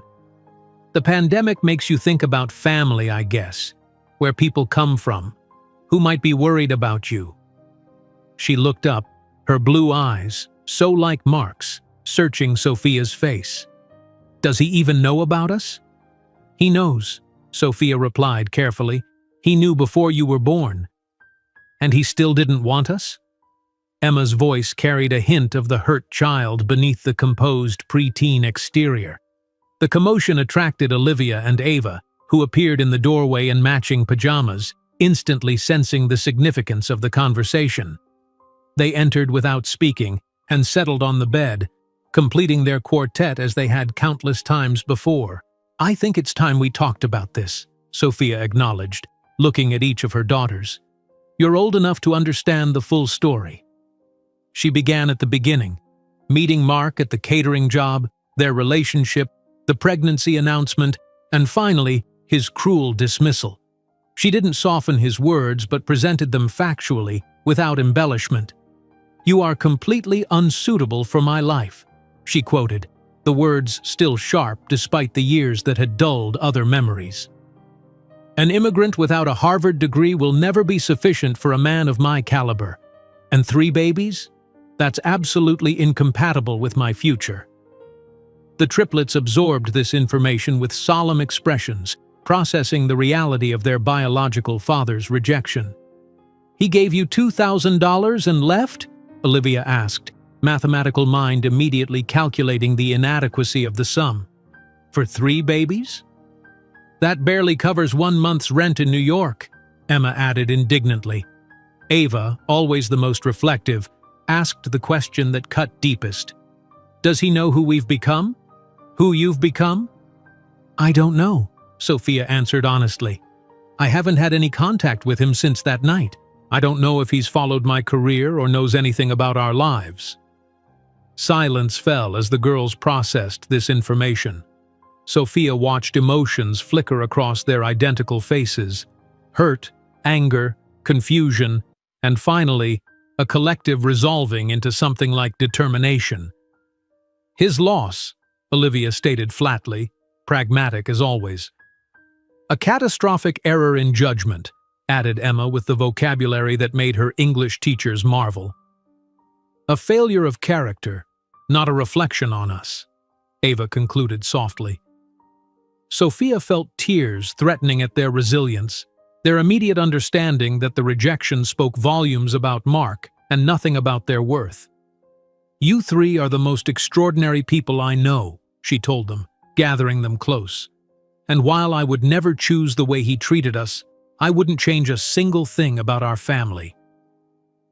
The conversation continued into the night, the girls asking questions she had long anticipated about his background, his appearance, whether they had inherited anything beyond his blue eyes. Sophia answered everything truthfully, describing Mark's intelligence and ambition without hiding his callousness and materialistic values. I've always promised myself that when you were ready to know his identity, I would tell you everything, she concluded. That decision belongs to you, not me. The triplets exchanged glances, communicating in that silent language unique to multiples. Not yet, Olivia decided, speaking for all 3.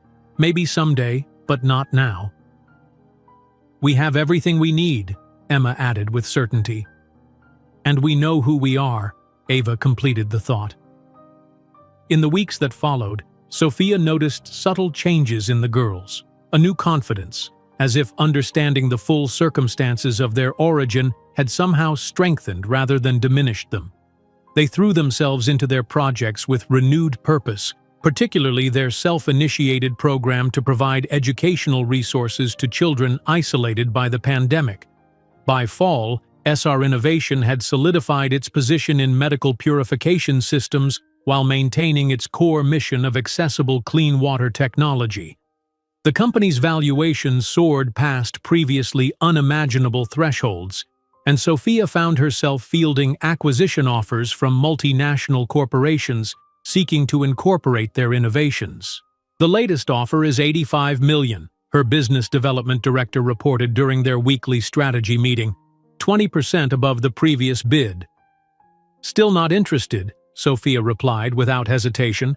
We're not building to sell. We're building to solve problems that matter. December brought an unexpected email from the CEO of Aquatech Global, one of the largest water technology companies in the world.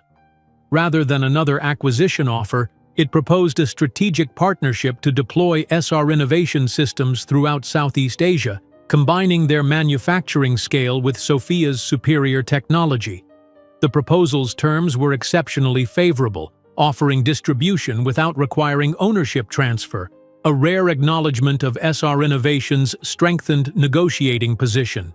More significantly, the partnership would accelerate their impact in regions with critical water security challenges.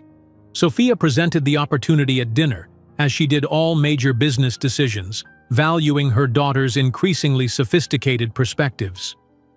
This would increase our impact by approximately 300% in the target regions, Olivia noted, scanning the proposal's metrics. The cultural adaptation considerations are solid, Emma approved, reviewing the implementation plans. They've incorporated local leadership at every level. And their sustainability commitments align with ours, Ava added, focusing on the environmental impact assessment. The partnership announcement in January 2021 made headlines in business publications worldwide. SR Innovation partners with Aquatech in landmark Clean Water Initiative. The accompanying profile noted that SR Innovation's valuation had officially crossed the billion-dollar threshold, making Sofia Rodriguez one of the few Latina billionaires in the world. That evening, as she consoled her daughters after revealing the hard truth about their father, Sophia didn't know that soon the SR Innovation would surpass the $1 billion valuation mark, officially transforming her into a billionaire and her daughters into heiresses of an empire built from nothing. The early spring sun streamed through the floor-to-ceiling windows of SR Innovation's executive suite as Sophia reviewed the quarterly reports. The numbers were staggering even to someone who had become accustomed to exponential growth. Revenue had increased by 62% compared to the previous quarter, and the company valuation had officially crossed the $1 billion threshold. Sofia Rodriguez, once a desperate pregnant barista abandoned with $2,000, was now officially a billionaire. Ms. Rodriguez, her assistant's voice came through the intercom. The Japanese investors have arrived for the purification technology presentation. Sophia smoothed her tailored Prada suit, a rare indulgence she permitted herself for important meetings, and gathered her materials. The conference room on the building's top floor offered a panoramic view of San Francisco Bay, the sweeping vista a subtle reminder of how far she had come. "Gentlemen," she greeted the delegation in flawless, practiced Japanese, bowing precisely. "We're honored by your interest in our water purification technology." The presentation flowed seamlessly as Sophia navigated complex data on large screens. "Our solution reduced water consumption in rural Latin American communities by 78% last year," she explained, her confidence absolute. The silver streaks that now elegantly framed her face, deliberate choices she had stopped coloring at 38, lent gravitas to her appearance, a woman who had earned every bit of her wisdom. The lead investor, Mr. Tanaka, leaned forward with interest. "These efficiency metrics surpass anything currently deployed in Southeast Asia. What's your timeline for scale?" The meeting continued for nearly 2 hours, questions becoming increasingly technical. Sophia addressed each with precision, occasionally deferring to members of her executive team for specialized details. When the final slide appeared, showing SR Innovation's global impact metrics, a murmur of appreciation rippled through the Japanese delegation. "We would like to move forward," Mr. Tanaka announced, earlier reserve giving way to enthusiasm. "The proposed $180 million investment terms are acceptable." As contracts were distributed for preliminary review, Sophia permitted herself a brief moment of reflection. The journey from her early days had been neither linear nor easy. After the triplets' birth, those 18-hour workdays divided between freelance design projects and midnight coding sessions had seemed endless. The memory of nursing 3 infants while participating in video meetings, cameras strategically positioned to hide the babies, now seemed like a different lifetime. Her first significant opportunity, the app that unexpectedly gained 50,000 downloads, had been created during stolen moments while the girls napped. The MIT competition that awarded her first substantial funding had required overcoming both explicit and implicit bias against her lack of credentials. Each step had required twice the effort for half the recognition that someone with conventional background might have received. Yet here she stood, closing a 9-figure deal with international investors who now courted her attention and expertise. "Ms. Rodriguez," her assistant interrupted her thoughts. "The girls have arrived from school. They're waiting in conference room 3 to show you their science project results." Sophia immediately brightened. No matter how significant the business achievement, her daughters remained her priority and greatest joy. "Please tell Mr. Tanaka and his team I look forward to dinner this evening. Have Jennifer arrange for the contracts to be delivered to their hotel for review." Walking through the corridor toward conference room 3, Sophia checked emails on her phone. One subject line caught her attention, causing her to pause mid-stride. "Harvard Business School Alumni Association, invitation to receive Entrepreneur of the Year Award." She opened the message, scanning its contents with growing disbelief. "Dear Ms. Rodriguez, the Harvard Business School Alumni Association is pleased to invite you to receive our Entrepreneur of the Year Award during our annual gala in New York at the Plaza Hotel next Friday. Your inspiring journey and revolutionary contributions to sustainable technology exemplify the values our institution cherishes. We look forward to your presence, Jonathan Harrington Association President."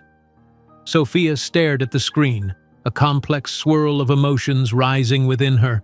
Harvard, the institution Mark had wielded as a symbol of his superiority, the credential he had used to dismiss her potential, now sought to honor her, despite her never having attended a single class there. The irony was so perfect it almost seemed orchestrated. Her finger hovered over the reply button when excited voices interrupted her thoughts. "Mom!" 3 identical voices called out simultaneously as she entered the conference room. At 15, Olivia, Emma, and Ava Rodriguez were exceptional teenagers by any measure. They had grown tall like the father they had never met, with the same piercing blue eyes, but possessed their mother's unwavering determination and emotional intelligence. The girls were dressed in the uniform of their prestigious private school, but each had personalized their appearance in subtle ways that reflected their distinct personalities. Olivia with a precisely arranged collar, Emma with artfully styled hair, Ava with a delicate pendant symbolizing scientific inquiry. "We won first place at the National Science Fair," Emma announced, holding up a certificate emblazoned with gold seals. "Our microplastics filtration project was selected for the International Symposium," Ava added, her quiet voice carrying the same intensity it had since childhood. "MIT and Stanford have already sent letters expressing interest," Olivia completed, pride evident in her precisely articulated words.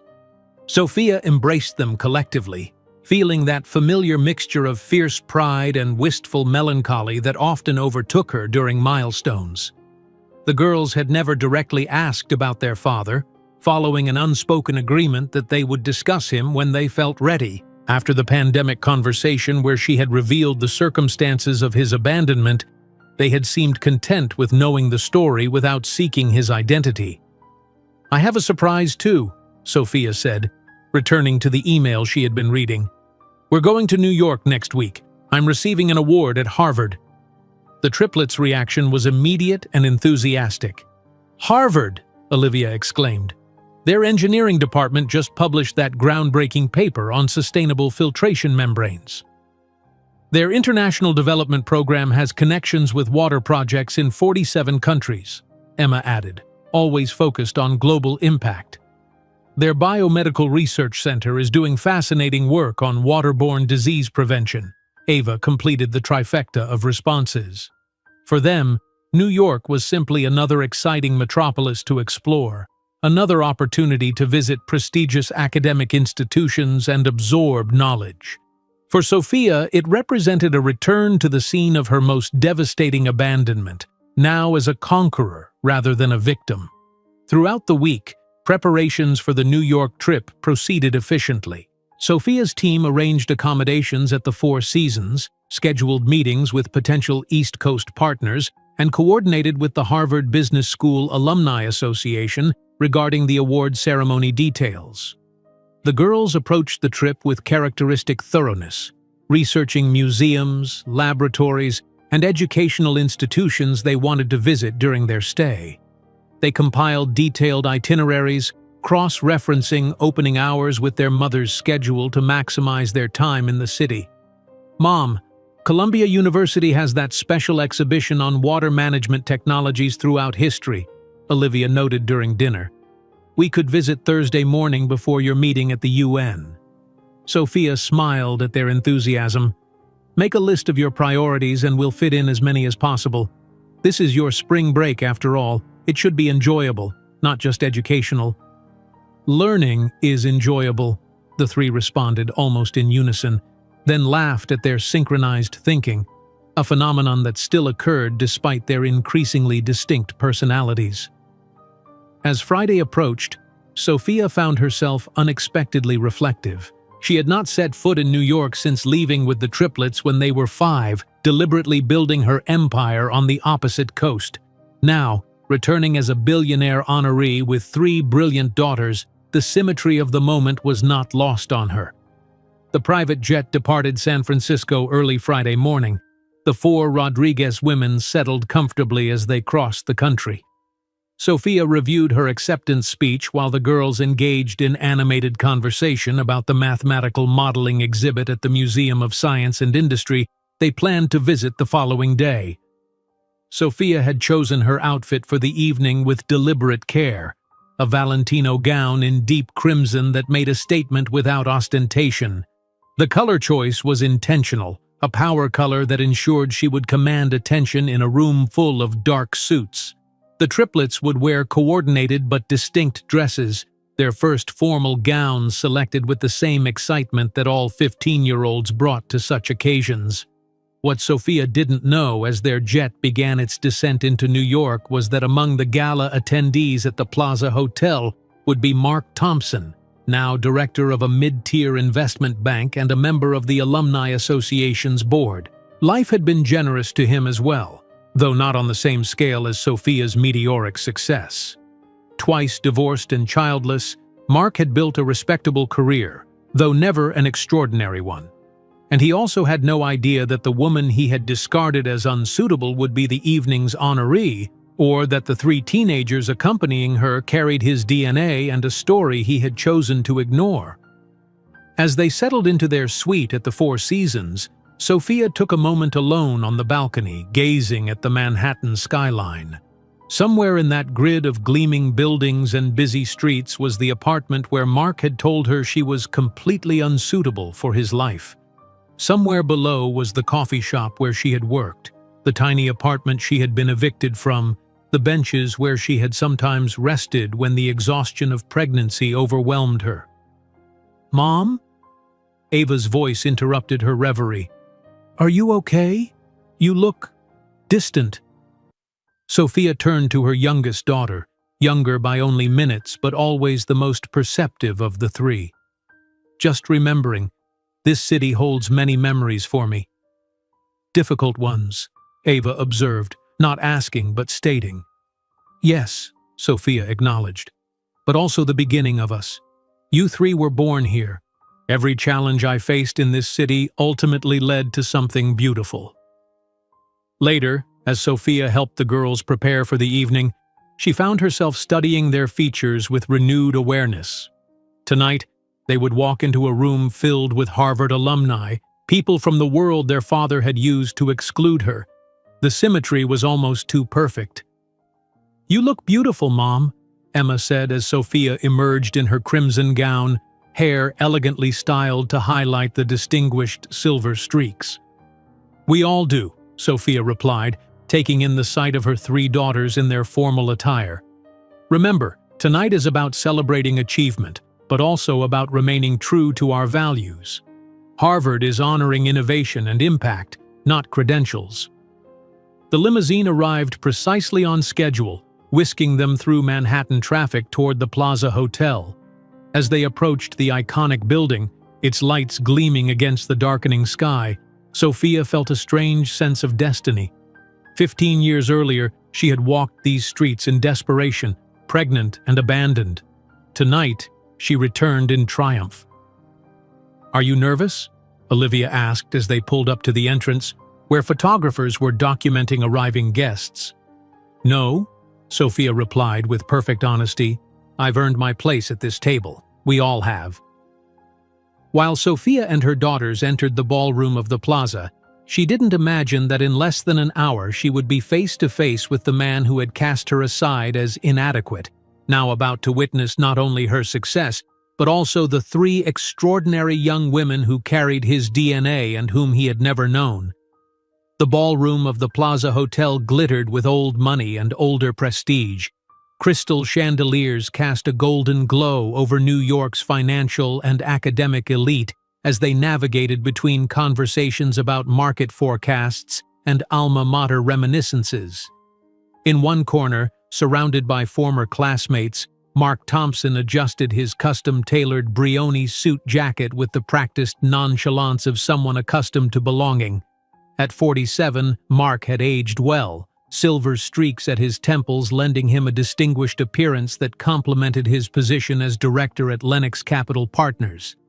His career, while not meteoric, had been steady, respectable enough to maintain his seat on various boards, including the Harvard Business School Alumni Association. "Thompson, have you seen who this year's honoree is?" Richard Kensington asked, swirling an 18-year-old scotch. Richard had been Mark's dormitory neighbor during their first year, and their careers had followed parallel trajectories in finance. "Some new technology prodigy, I presume," Mark replied dismissively, adjusting his Hermes tie. These award ceremonies had become predictable, celebrating the latest Stanford dropout or MIT wunderkind who'd created an app that would be forgotten within 5 years. "Sofia Rodriguez, the SR Innovation founder." Richard raised his eyebrows meaningfully. "They say she revolutionized water purification technology in emerging markets, company valued at almost $2 billion, and she never even attended Harvard, which makes it all more impressive." Mark froze, the name triggering a cascade of buried memories. Surely it couldn't be the same Sophia. A coincidence of names, nothing more. He'd known a Sofia Rodriguez once, years ago, a pretty barista with ambitious dreams but limited prospects. The woman Richard described couldn't possibly be the same person. "Interesting choice," Mark managed, voice carefully neutral. "What's her background?" Before Richard could answer, a palpable shift in energy swept through the ballroom. The main doors opened, and the official photographer's camera flashed repeatedly. Conversations paused as heads turned toward the entrance. Sofia Rodriguez entered, resplendent in a crimson Valentino gown that contrasted dramatically with the sea of conservative black and navy surrounding her. Her dark hair, now accented with elegant silver streaks, was swept into a sophisticated updo that emphasized her high cheekbones and confident posture. Behind her walked three nearly identical teenage girls, each in coordinated but distinct formal dresses, all carrying themselves with the same poised self-assurance as their mother. Mark's breath caught painfully in his chest. Even 15 years later, he would recognize that face anywhere. But the woman gliding confidently through the crowd, greeting CEOs and renowned professors as equals, wasn't the insecure young woman he remembered. This Sophia radiated power and certainty. "The girls with her must be her daughters," Richard commented, oblivious to Mark's shock. "Triplets, from what I read. Academic prodigies, all of them. The middle one published a scientific paper at 14, apparently. Mark gripped his glass tighter, mind racing through calculations. Triplets, 15 years old. The timing aligned with painful precision. As the young women moved closer through the crowd, the evidence became undeniable. Those were his eyes, his jawline, even the characteristic arch of eyebrows he'd inherited from his grandfather. "Mark, are you all right? You look like you've seen a ghost?" Richard asked, frowning with concern. Before Mark could formulate a response, Jonathan Harrington, the association president, took the stage to begin the formal proceedings. Mark remained frozen in place, unable to tear his gaze from Sophia and the three teenagers who, he now realized with sickening clarity, were his daughters. The opening formalities passed in a blur as Mark struggled to process the revelation unfolding before him. When Sophia was finally introduced and took the stage, the room erupted in enthusiastic applause. She stood at the podium with natural authority, her voice clear and melodious as she addressed the gathering of Harvard's elite. "Innovation doesn't emerge from comfort," she began, her slight accent adding character rather than detracting from her authority. "It's born from necessity, from identifying problems that others have normalized or ignored." Mark watched, transfixed, as she outlined SR Innovation's journey from a kitchen table prototype to a global leader in water purification technology. She spoke of creating systems that served communities traditionally overlooked by profit-driven corporations, of building technology that addressed real human needs rather than manufactured desires. "Many ask what my greatest challenge was as an entrepreneur," Sophia said, her gaze sweeping the room. For a moment, Mark was certain her eyes found his, but she continued without pause. "I always answer that it was believing in my worth when those who should have been my greatest supporters chose to doubt." The words struck Mark like physical blows. Had she seen him? Did she know he was here? Was this entire speech crafted as an indictment? When Sophia concluded to a standing ovation, Mark remained seated, legs suddenly unreliable. As she returned to her table, surrounded by admirers and well-wishers, he watched the three girls approach her, his daughters, strangers who carried his DNA and his features, but had been shaped entirely without his influence. For 20 minutes, Mark observed from a distance, gathering courage while nursing a scotch he no longer tasted. Finally, as the crowd thinned with people moving toward the dinner stations, he approached Sophia's small circle. "Sophia," he said, his voice sounding foreign to his own ears. She turned slowly, her expression betraying nothing but the slightest arch of an eyebrow. Not surprise, recognition. "Mark Thompson," she replied with studied neutrality. "How unexpected." "You look," he began, then faltered, searching for appropriate words. "Successful? Accomplished? Adequate?" she supplied, each option loaded with meaning. "Or perhaps compatible with the Harvard environment is the phrase you're searching for?" Before he could respond, the three teenagers approached, their conversation with a Nobel laureate apparently concluded. "Mom, the Stanford dean wants to speak with you about our project," said the tallest of the three, her confidence unmistakable. Mark felt the physical impact of the moment. His daughters stood inches away, calling another person Mom, without ever having called anyone Dad. "Girls," Sophia said with controlled composure, "this is Mark Thompson, an old acquaintance." The girls offered polite smiles and formal handshakes, completely unaware of the emotional tempest before them. "Harvard, class of 1998, correct?" asked the one with slightly longer hair. "I read your article on emerging markets in last month's Harvard Business Review. I found your analysis of technological implementation in developing economies insufficiently substantiated." Mark blinked, stunned by the articulate critique from a teenager who didn't know she was his daughter. "Thompson and Partners has performed 17% below the S&P index for the last 3 quarters, added another casually. "Mom teaches us to analyze all major market players as an exercise." The conversation was mercifully interrupted when a senator approached to congratulate Sophia, providing temporary relief from the suffocating tension. The girls drifted away to speak with a group of MIT professors, leaving Mark and Sophia momentarily alone. "There," he started, unable to complete the thought. "Your biological daughters?"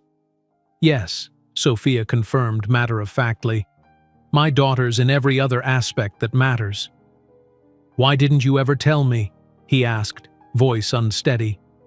The look Sophia gave him contained 15 years of concentrated incredulity.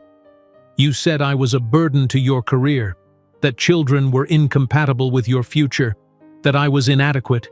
Your exact words, Mark. I have an excellent memory." A photographer approached, requesting a photo of the inspiring CEO with her daughters. As Sophia moved to comply, Mark grasped her elbow gently. "We need to talk, privately, please."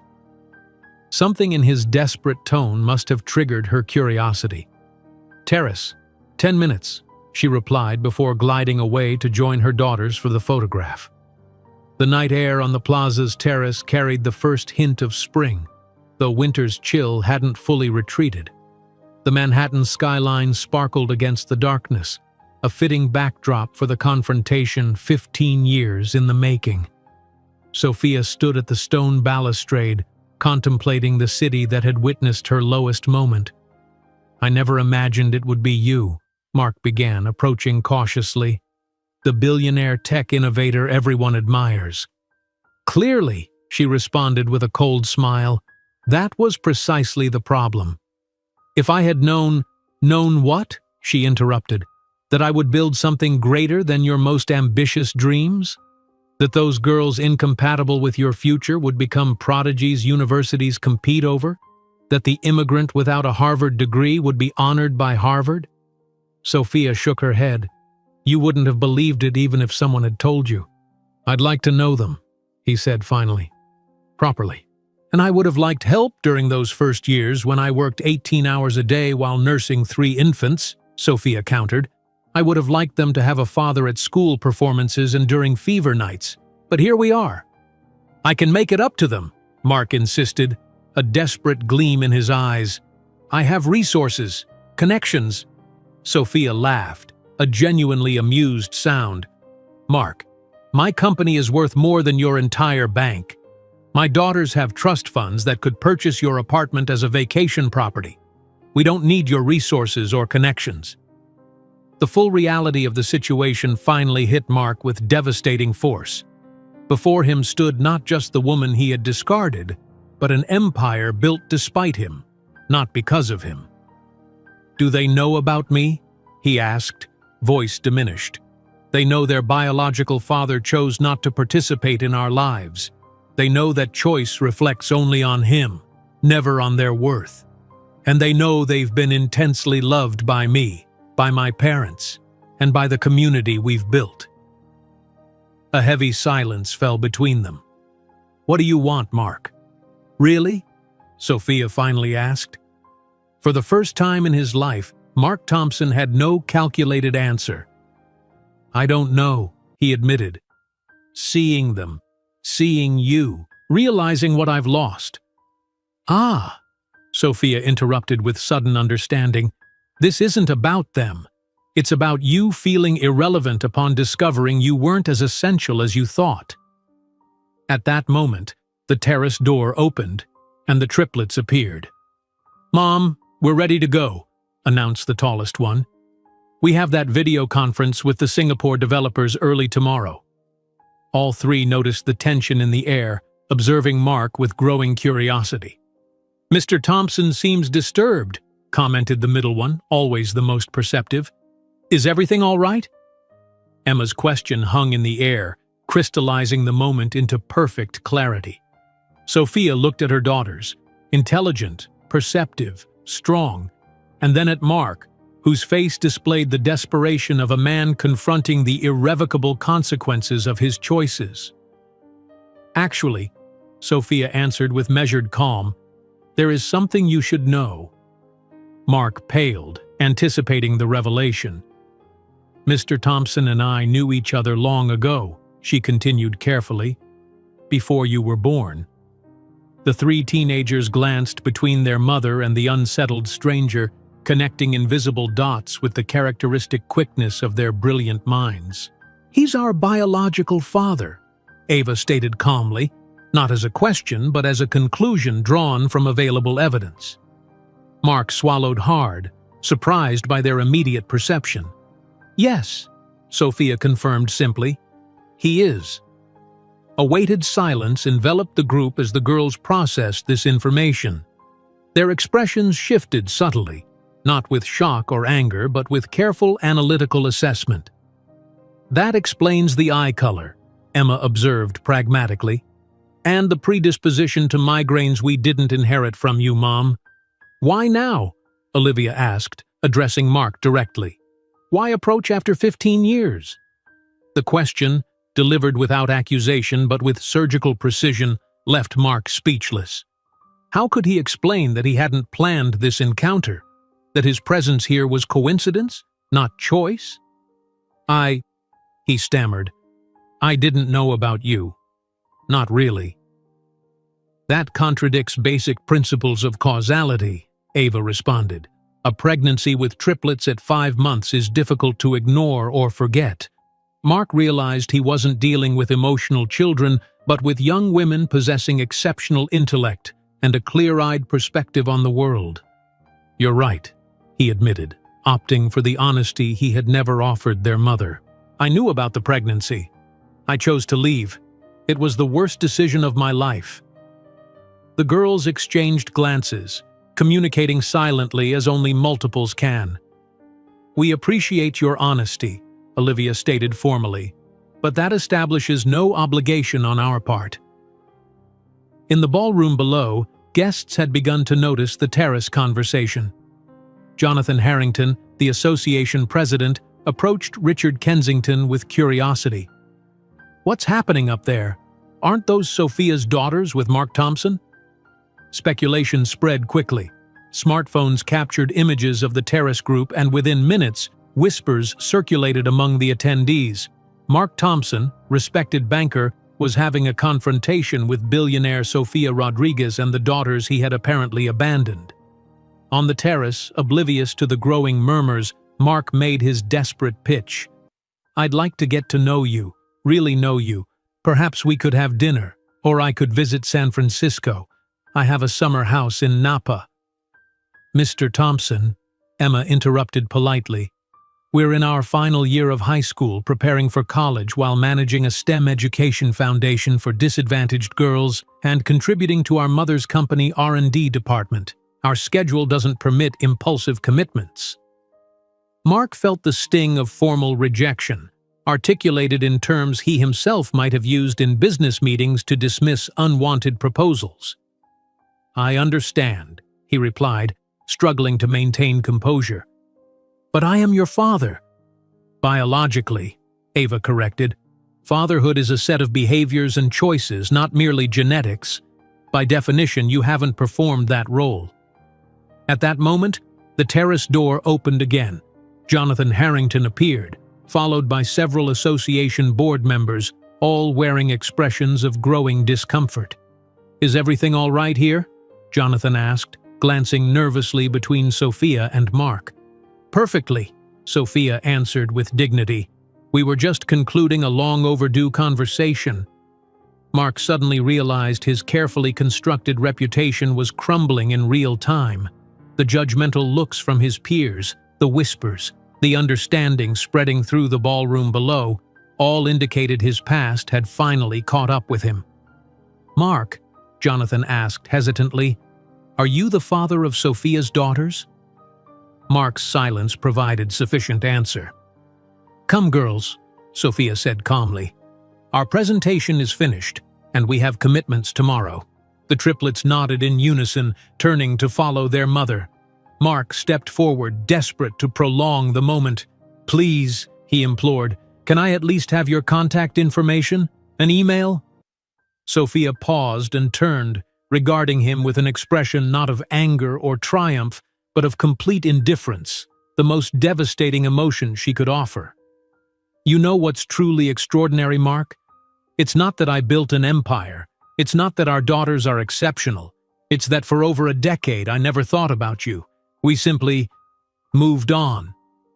The words hit Mark like a physical blow. "Come, girls," Sophia continued. "Our driver is waiting." As they walked away, Olivia briefly stopped and turned toward Mark.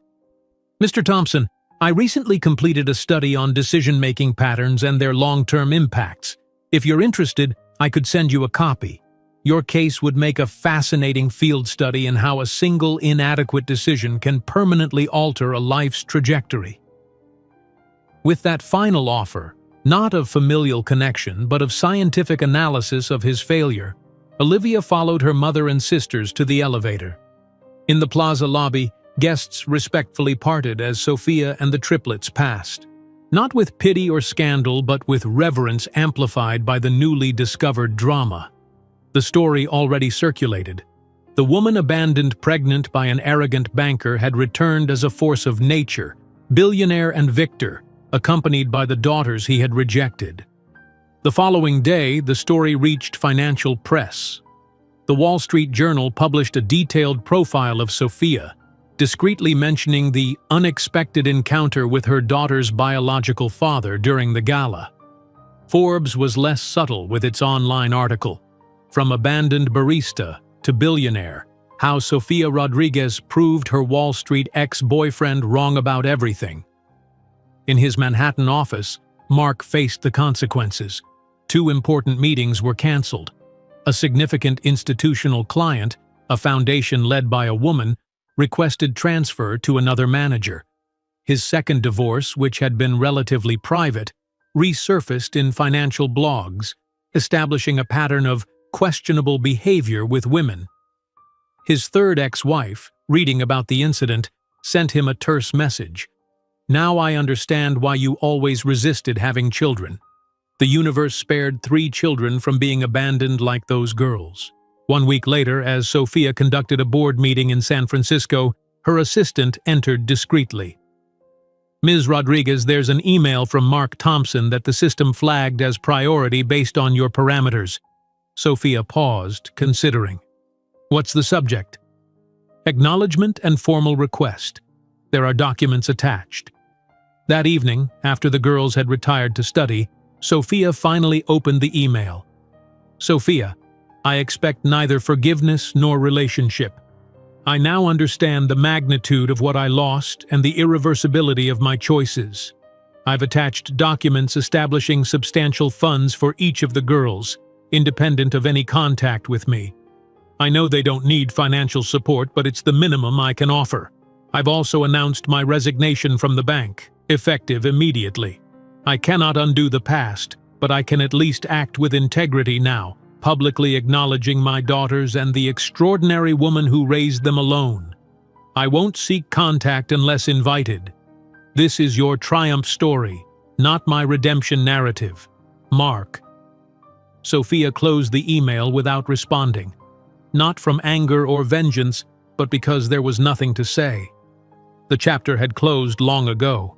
3 months later, the triplets received their acceptance letters. Olivia to MIT, Emma to Stanford, Ava to Harvard. The irony of the last wasn't lost on Sophia, who celebrated each achievement with equal enthusiasm. "Harvard, huh?" she commented to Ava. "Interesting choice. Their environmental science program is ideal for my research," Ava explained pragmatically. "And perhaps it's poetic that I'll attend the institution he used to disqualify you." Sophia embraced her daughter, marveling at her perception. "You know we don't need to prove anything to anyone, right?" Ava smiled. "We're not proving, Mom.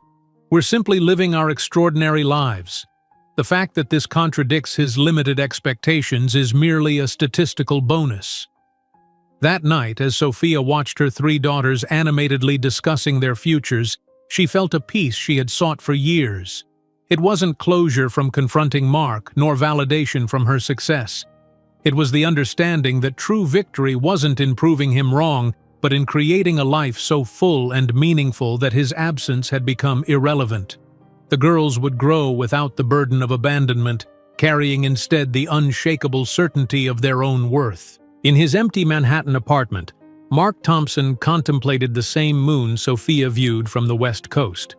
On his desk, 3 detailed folders about Olivia, Emma, and Ava's accomplishments, compiled by a research assistant at considerable expense.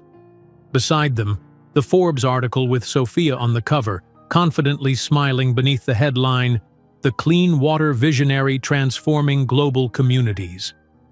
There was no bitterness in his contemplation, only the belated realization that his business decision 15 years earlier had been his greatest miscalculation. While he had built a respectable investment portfolio, Sophia had built a legacy. While he accumulated properties, she had cultivated 3 brilliant minds who would change the world. And that, Mark finally realized, was the most poetic justice: to live the rest of his life knowing exactly what he had lost, while Sophia and her daughters moved forward, completely free from the weight of his absence, their extraordinary lives the ultimate proof of how profoundly he had misjudged. If you enjoyed today's video, I'm sure you'll love the next one. Don't waste time. Just click on the screen.